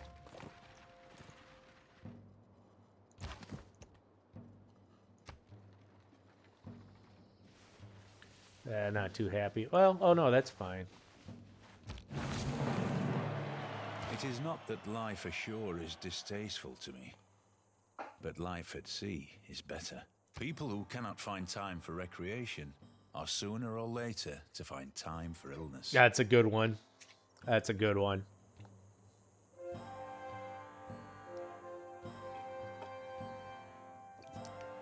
Recreation is very important for self-care. Very important. Don't overdo it, but it is very important. Okay. So, let's see. What do we got? Still want both of this.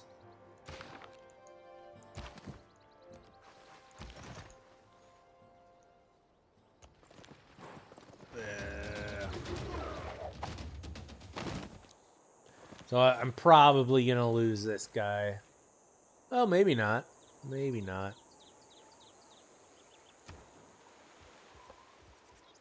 Okay. I think... Okay, so this... I'm not even going to worry about that. Colossus is nice, though. That's a nice world wonder. I usually go for it. I might eventually. I'll open the technology tree just in case. See what I want.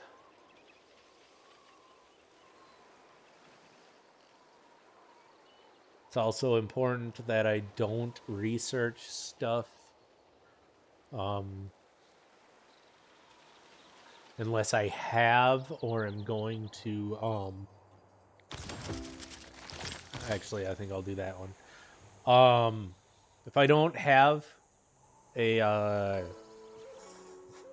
an inspiration, or I'm not going to be able to make it time, I don't want to research it in this era, specifically because I need that era score. Okay, get a what do we got here? Okay, yep. I want this government tile, sounds really good.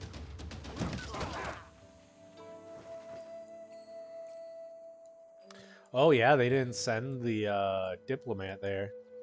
If they did, I would be able to see a little icon there, like that.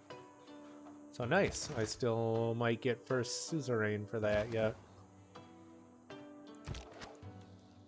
First suzerain give you're the first civilization to be a suzerain to a city-state. You get +2 era score, which is nice. That's like the one of the few ways you can get a golden age. Oh nice. Yeah, he didn't die. You can get a golden age in the first era on king. These are both pretty nice. I think I'll take versus fortified Richter. Okay, then I'm not going to kill him with the chariot. I want to kill him with the spearman because that will give me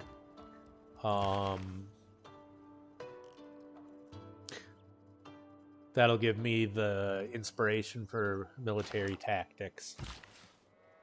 Okay, go here, build that quarry.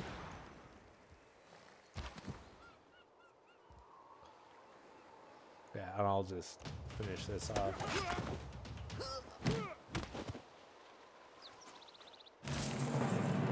Okay, you get +3 era score because it was within 6 tiles of my city. I think that diminishes as the era changes, starting in the industrial one. In the industrial era. Might be medieval era. I don't know. I know it's 3 on ancient and classic.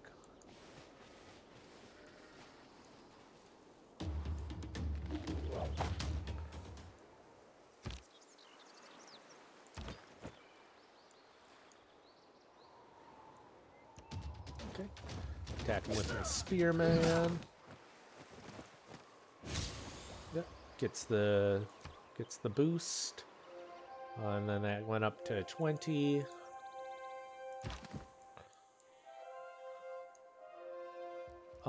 I think I'll... Yeah. I'll probably just hang out up here with this guy. Just to keep my eye out for barbarians.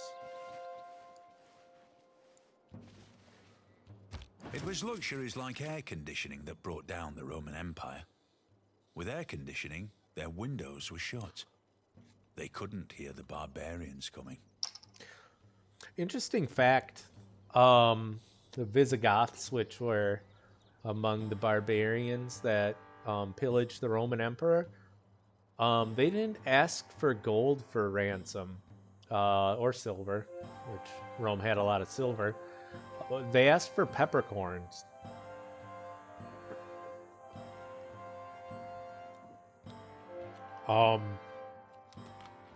Not sure how much offhand it was, but yeah.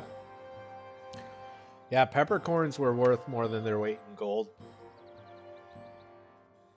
All right, so we're not fighting any barbarians right now, so got two options. Two good options, I think, is that we can either do this one, +50 production toward ancient and classical era melee, anti-cavalry, and ranged units. This one same for cavalry. I don't think I really want it now. Double experience for recon. Nope. Unfortunately, I really wish I had the one that gave me a bonus to walls. I don't. I think I'll do this for now. Um, uh,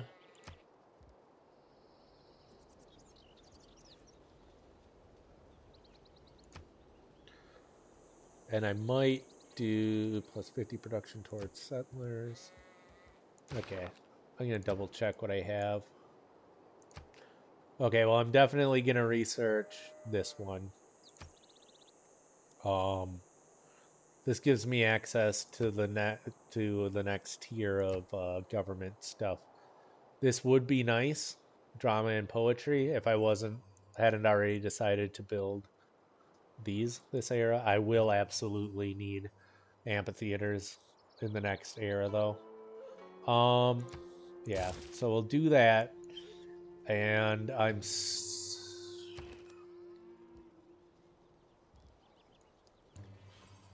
thinking.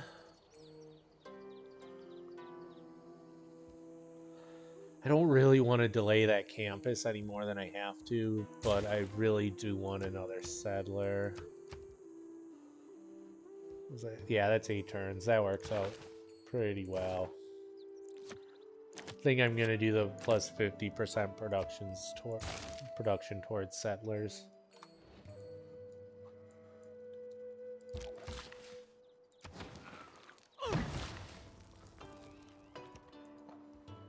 Okay, government title.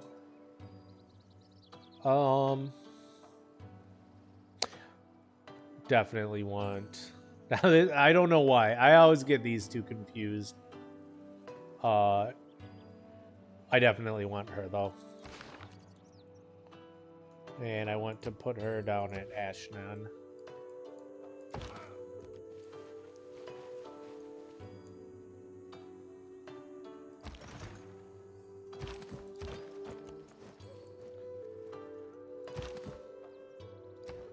I think actually I'm going to build a scout here first.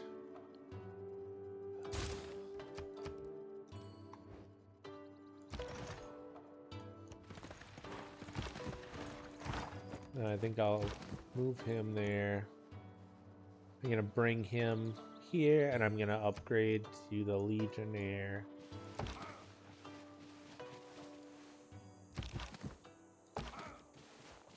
Actually, yeah. Okay. All right, so that was a big one. I get +2 for building a military unit that uses iron, and I also got +4 because I built my unique unit, which is the Legion. I might not build a bath right away. Might be able to save that for next era, but that'd give me another 4 era score.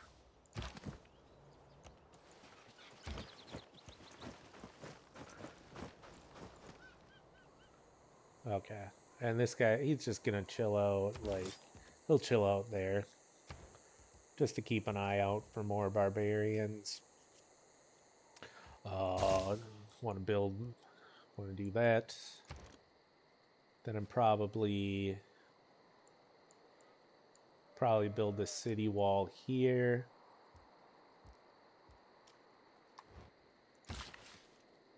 Yeah. Probably don't need to worry too much about the spearman there. No, I don't think... No, I don't get the bonus for that. So that was, like, their special ability is they can put down a fort. It's okay. It's, the bigger deal is the undocumented ability for them to repair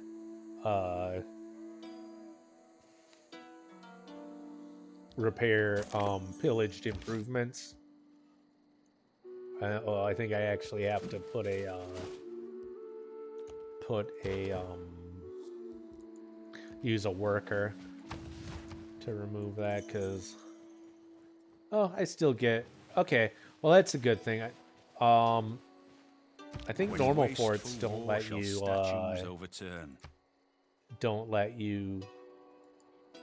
gain. They overwrite the yield. Still getting the normal yield from that, so that's actually fairly significant. That makes it a little better than I thought. I don't play Rome a lot. I'm just doing it for the purpose of this walkthrough or this let's play. Okay. So this is Mongolia. Yep, I got the 2 era score for this. Thousands have lived with. Okay.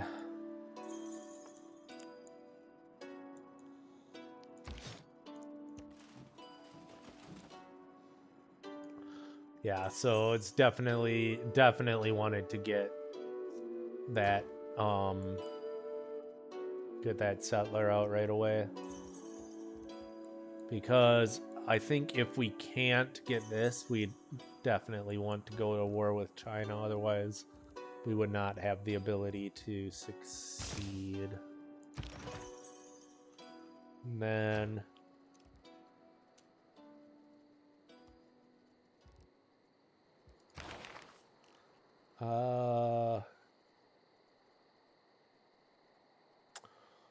so what I'm looking for now is I really want to build the terracotta army. Yeah. Okay. Construction is watermill. Okay, so that's being built. Terracotta army is going to be critical for my strategy, because since I'm not expanding very far, I need the ability that it provides to let all archaeologists enter foreign lands without open borders. So that means I'm going to have to build an encampment with a barracks or stable.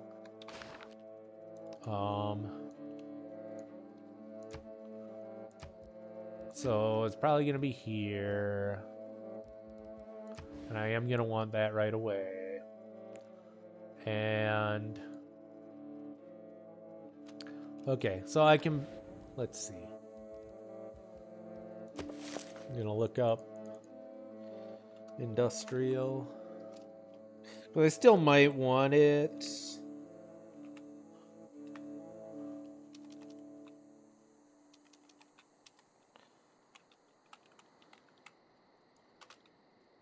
Industrial zone. +1 for each adjacent quarry, and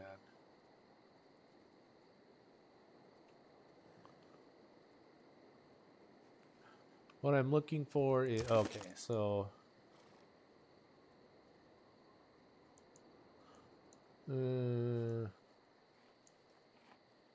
okay, so yeah, I was just wondering, this will actually work out okay, I guess. What I'll probably do is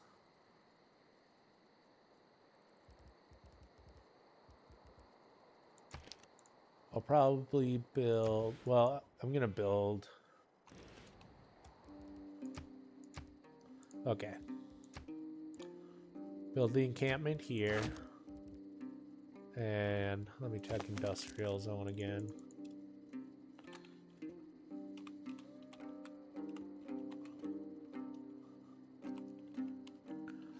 I actually, my keyboard, the I and the O keys are worn out. So, you might see me accidentally typing in I's or O's in, wow. Instead of the appropriate number. What the heck?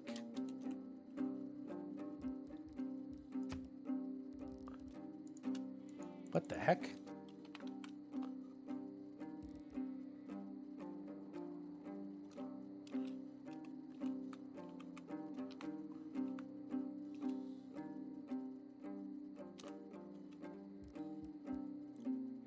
That's weird.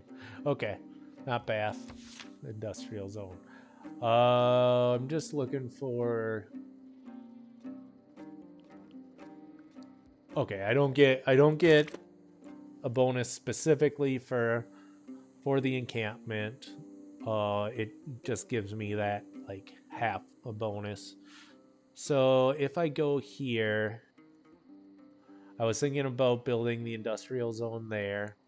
So I think I still get +1 for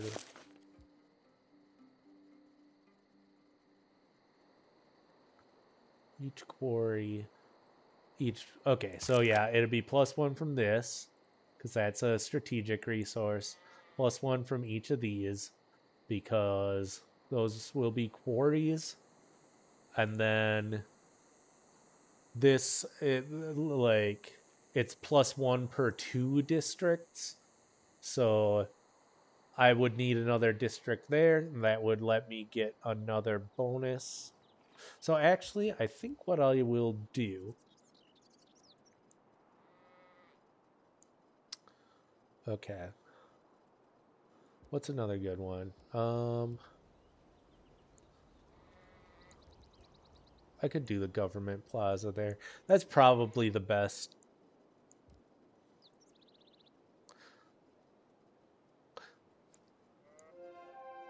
Uh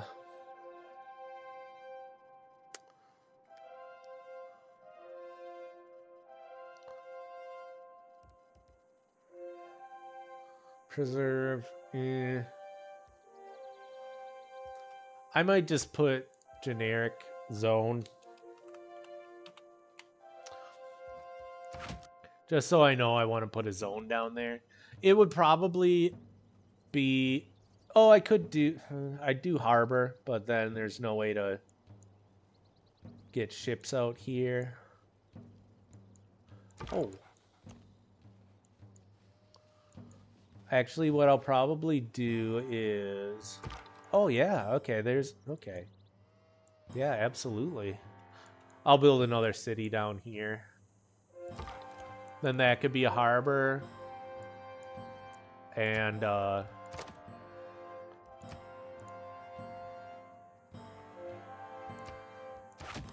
yeah, then that can be a harbor. And I can just build out here. Because, so the thing about naval ships in here is you can, like in the old Civilization games, you needed to build them on cities on the coast. You'd need to build them on cities on the coast. In this one, you can build them in landlocked cities, but you need to build a harbor to do so. Okay.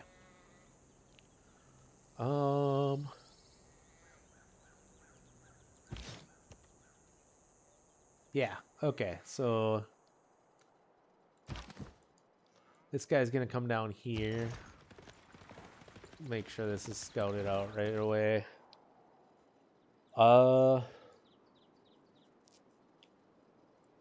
Then let's see, what do I got? Okay, so I plan on building this here. 1, 2, 3, 4, 5, 6. Yeah, that's kind of what I was thinking anyway. Then build a harbor here.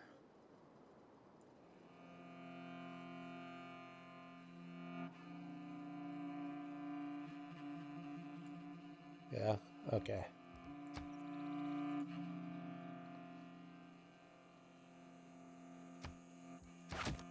Yeah. Yeah, that's what I'll do. So, then let's, yeah. 3.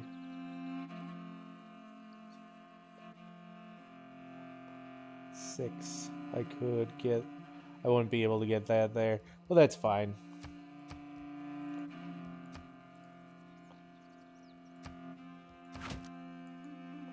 Okay.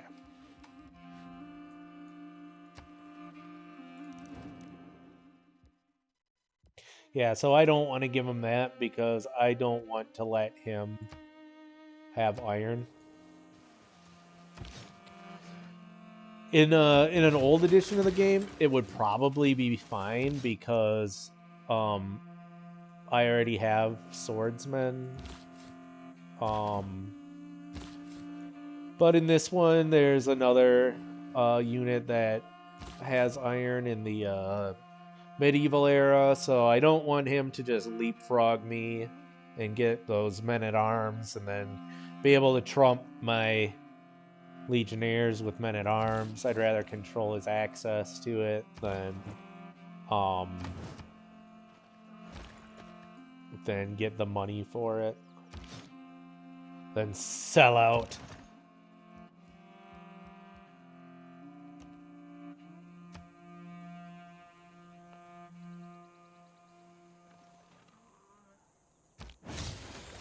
Divide and rule, a sound motto. Unite and lead, a better one. So yeah, this is really good. Yeah, that was the one that I wanted. First envoy you send to each city state counts 2 envoys. Okay, so now I get, this was my old. This is how the governments progress. Chiefdom doesn't give you any benefits. Then now I can choose autocracy, oligarchy, or classical republic. Probably gonna go classical republic. They're all actually pretty good at the moment.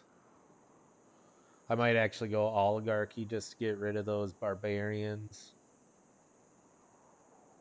And then these, so you'll get a wild card slot in the next era to correspond with this. I'm not sure which one, if you do multiple ones each, gets it. And then this bonus is only while you actually are in that government type. So I kind of want the +4 combat strength, just to clear out those barbarians. They're going to be really annoying if I don't have them, especially because it's going to be on floodplain, so I might just randomly lose all of my people on a bad turn.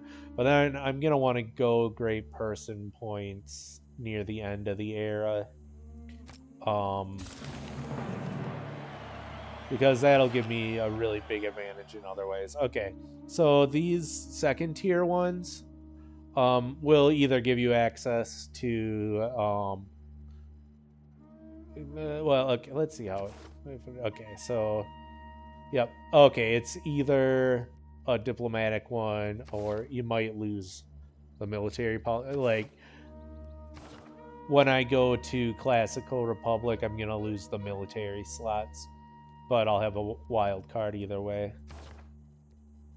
And then this one doesn't have the diplomatic one, but I can still put that in the wild card. Then I also have these wild card spots can only go in the wild card one. The other option, oh, that's actually a really good. That's actually really good. +1 production and +50% towards settlers. And then I can also do the +50% production towards ancient and classical. Of those, I might just do cavalry. No, yeah. Then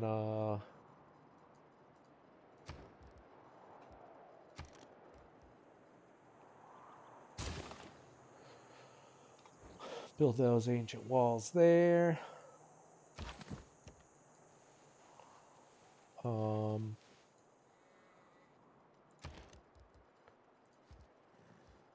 Let's see how this is going. Okay, I have at least 10 turns left. That's still like it's gonna be cutting it close on these campuses. 5. So what I could do is engineering. Yeah, I don't think I'm gonna be able to, even if I rush it, get my bath in here. That'd give me another 4 of those. So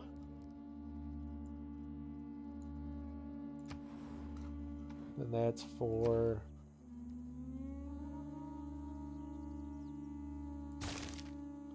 I was gonna do that for now. And then here. I'll queue in the settler there.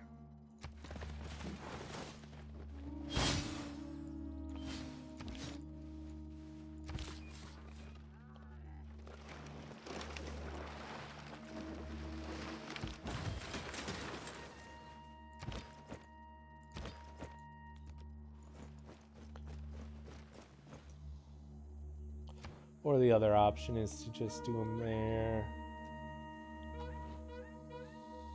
12 turns isn't that bad as far as settlers go. Well, I already put the turn into him there.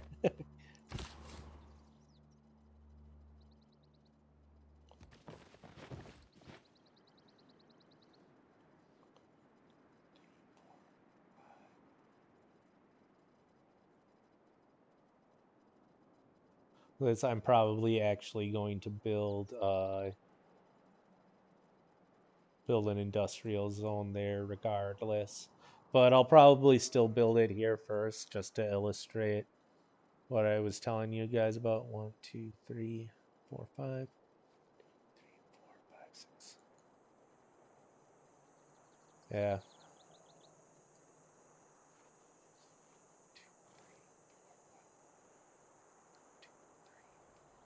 Yeah, okay. Then come down here. Build that there.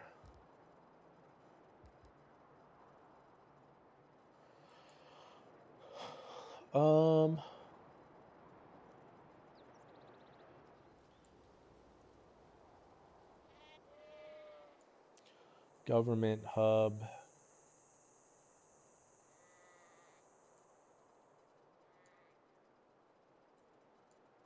I might end up building the government hub there. Ooh, that spooked me. The throat singing spooked me. Yeah, it's a pretty cool feature is depending on who the culture is that you're nearby. It's Mongolia, so they'll have throat singers. There's some fun. I think my favorite is the Southeast Asian ones. Just because they have a song with orchestral chimes that really remind me of the spooky temple music in Secret of Mana. I enjoy a lot. Game has a good soundtrack, I think. I mean, it's just one of those ones that you kind of keep forgetting is you kind of take for granted until you hear a good piece come out of it.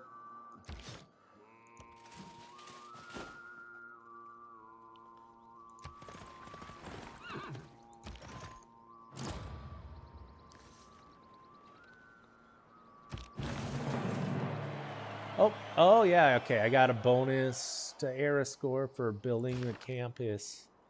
Here, I should have gotten. Well, whatever. Okay, then build. How am I doing? 2 more. Got the watermill built. So let's just double check. Okay, yeah. If I get these guys, I'll get the golden age.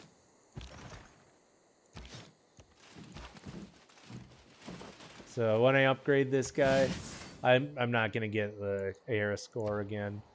It was just the first time. And I don't remember oh, here we go. Okay.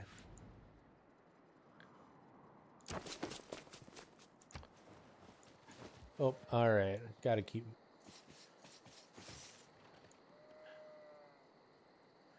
my eye on that. I'm losing money now. So let's see. Envoy. I like banking the envoys. Cuz it doesn't really give me any benefit until like the modern era to get 6 in here unless they overtake me. There are other policies. I will say there's other policies that that make an exception to that. Should I just go?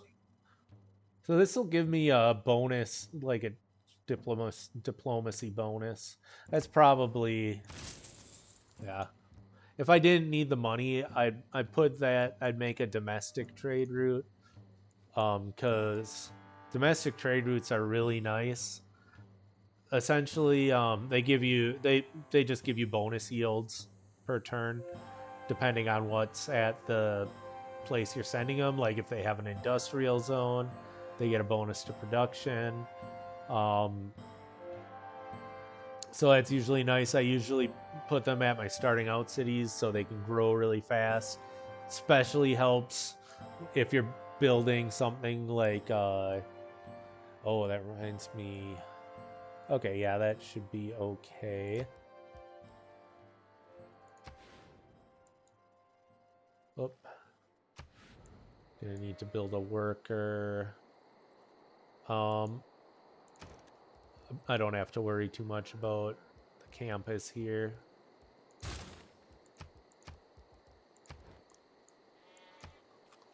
Oh yeah, then I can show you that fun little trick.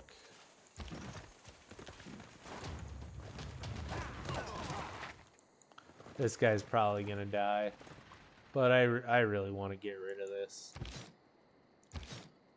Yeah, I'll just send this guy back here. Okay, so in all the other Civilization games, if your tile got pillaged, it just got rid of the improvement. This game, it downgrades it to pillaged, and you can, excuse me, you can repair those with builders. This one, builders have a few charges. You can build new improvements that cost a charge, but you can repair them for free. Later on in the game, you get military engineers, which they have niche uses. They let you build railroads or other things. They let you rush certain buildings, but they can also repair improvements.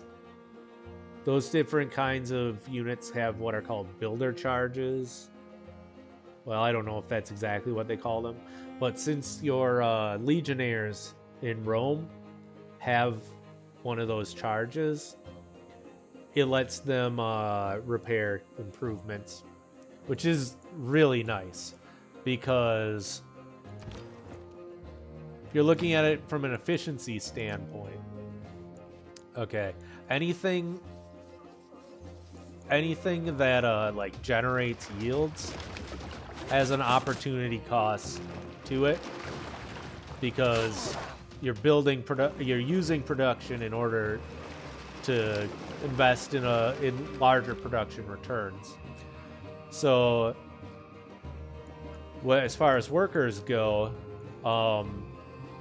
you're investing turns to build them, so you want to use all your charges with them. But if you use all your charges with them and a natural disaster happens, then you got to build another one over again, and there might be workflows that you want going. Like for instance, I really wanted to build these campuses to get that era score. It could interrupt that, but since it's going on a military unit that you kind of want hanging around to defend your cities anyway, you know, you always have them handy. So that is probably one of the more it's probably one of my favorite things about the Roman Empire. The monuments are nice. There we go. Oh, okay. He's offering a delegation, which means he's giving me 15 gold to improve my standing with him. And I think I'll do the same.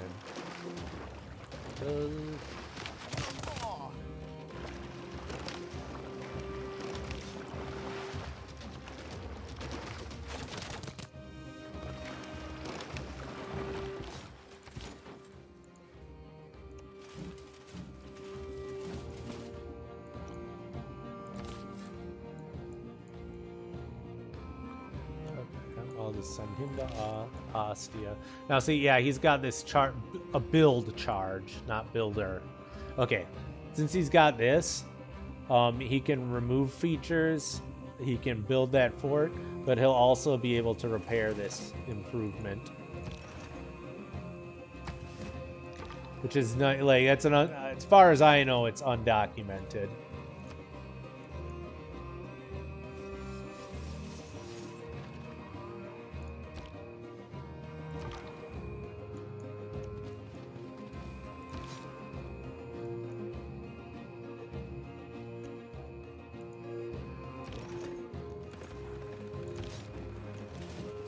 But I'm not gonna put him in the city because it's on that floodplains.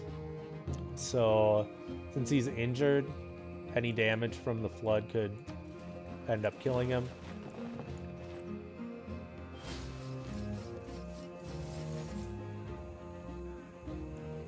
Create with the heart. Build with... And I will point out there are other things you can like with the worker efficiency I was telling you about. There's other ways to like that any civilization can make it so that workers are more efficient, and you can kind of afford to have them have one sitting around for an emergency. That's my standard practice. Most typically there is a government card that allows it later on. Once you get feudalism, newly trained builders gain 2 extra build actions. So it's not 1 but 2 extra actions you get for the same like build price. Near the start of the game, where I am now, you have the plus 30% production towards builders. So if you build a builder with that, you can kind of almost see it as a free charge, you know, as far as production efficiency goes. And then that's also kind of the same thing. We'll touch on it briefly with removing features. Like features would be like bonus resources, like tree, or it's usually forests. It's usually not worth it to clear forests, because, you know, it's giving you production, but that production comes at the cost of a builder charge. Okay, and it's more efficient to use that builder charge on something else that gives you that yield for the rest of the game than using that builder charge to remove a yield to get a short-term benefit. So generally that's not worth it unless you have improved your builder efficiency. By those things, there's also I think usually the strategy for like if there's a really important rush early on is the Groundbreaker gives you plus 50% yields from plot harvests and feature removals. That's the other way. So unless you've done something to improve your builder efficiency, don't clear out forests unless it's an emergency. Like unless you absolutely know someone else is building a wonder, like you'll be able to see it on the screen and you can kind of see the progress of it, then it might be worth the gamble. Otherwise, you want to do something to increase your builder efficiency before you do it.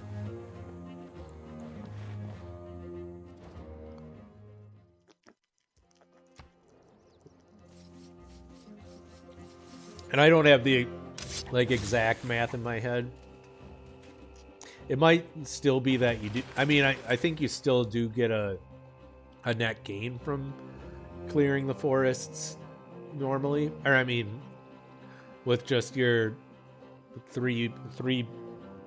Oh yeah, that's right. Also, pyramids give you +1 charge, and I don't believe in astrology. The other governess. This one gives your builders +1 build charge trained in that city. So I think you still might get a net gain from just your standard builder clearing a forest, but it's not worth doing that over like putting a farm down, where that'll last you the rest of the game. It is another thing to consider before putting districts down, whether you want to clear the forests or not.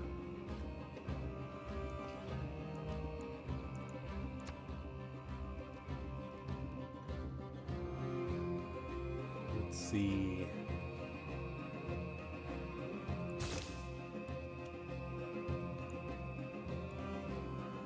Then,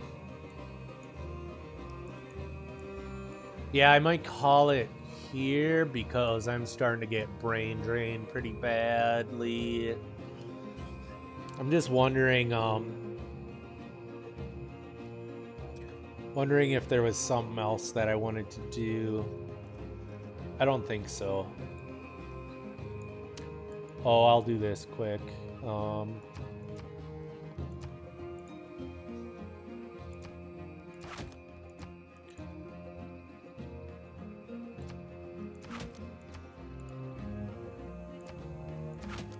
Yeah, so kind of like what... Oh, and then I'll probably... Yeah, this is what I'll do.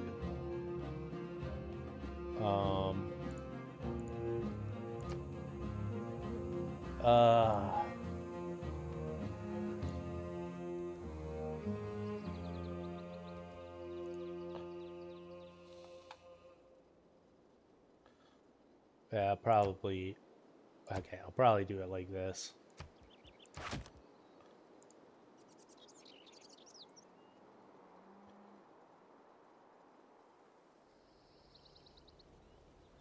Not diplomatic. Where'd it go? Government. Government. Okay. And I'll probably actually want to do that. Do that first.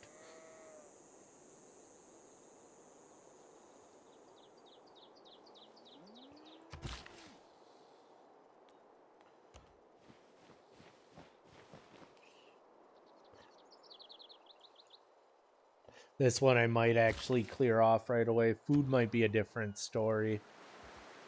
I'm not sure. Nah, I'll practice what I preach.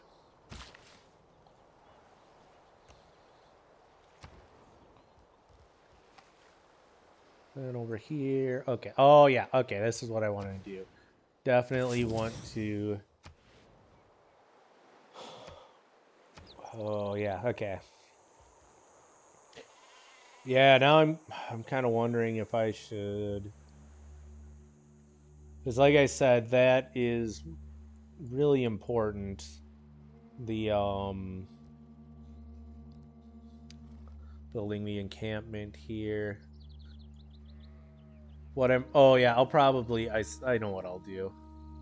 So what I'm going to do is I'm going to take this governor.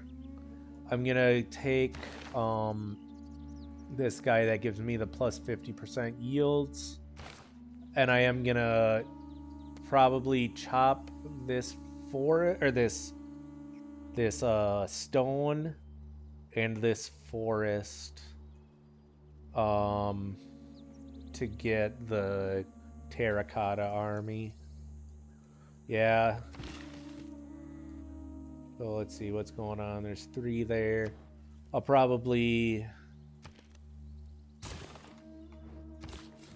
do a builder there.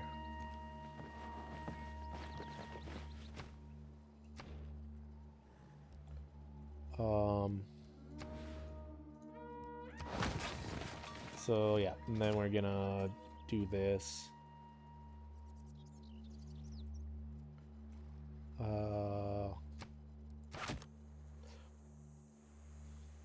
Now, like before I said, and it is going to work, I'm going to put an industrial zone here and it'll apply a bonus to all of these cities. but I'm still gonna build industrial zones here, just because I'm just gonna do it later on in the game. Yeah. Oh yeah, and then that guy will also let me chop the or harvest these 2 sheep and this. So yeah, definitely want to take that guy. Yeah, that's gonna be a good man. I think I might keep I might want to keep playing until I get all that done. Defense is Yeah, well, let's see actually.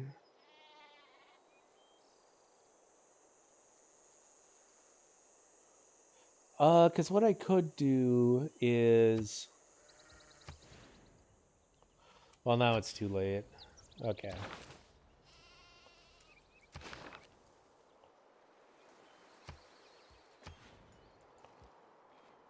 Okay, yeah, so see, you go here and you get the repair there, and that lets you repair them without, I mean, without having to wait for, like, what is it, 8 turns for this builder to come up. It's 8 extra food.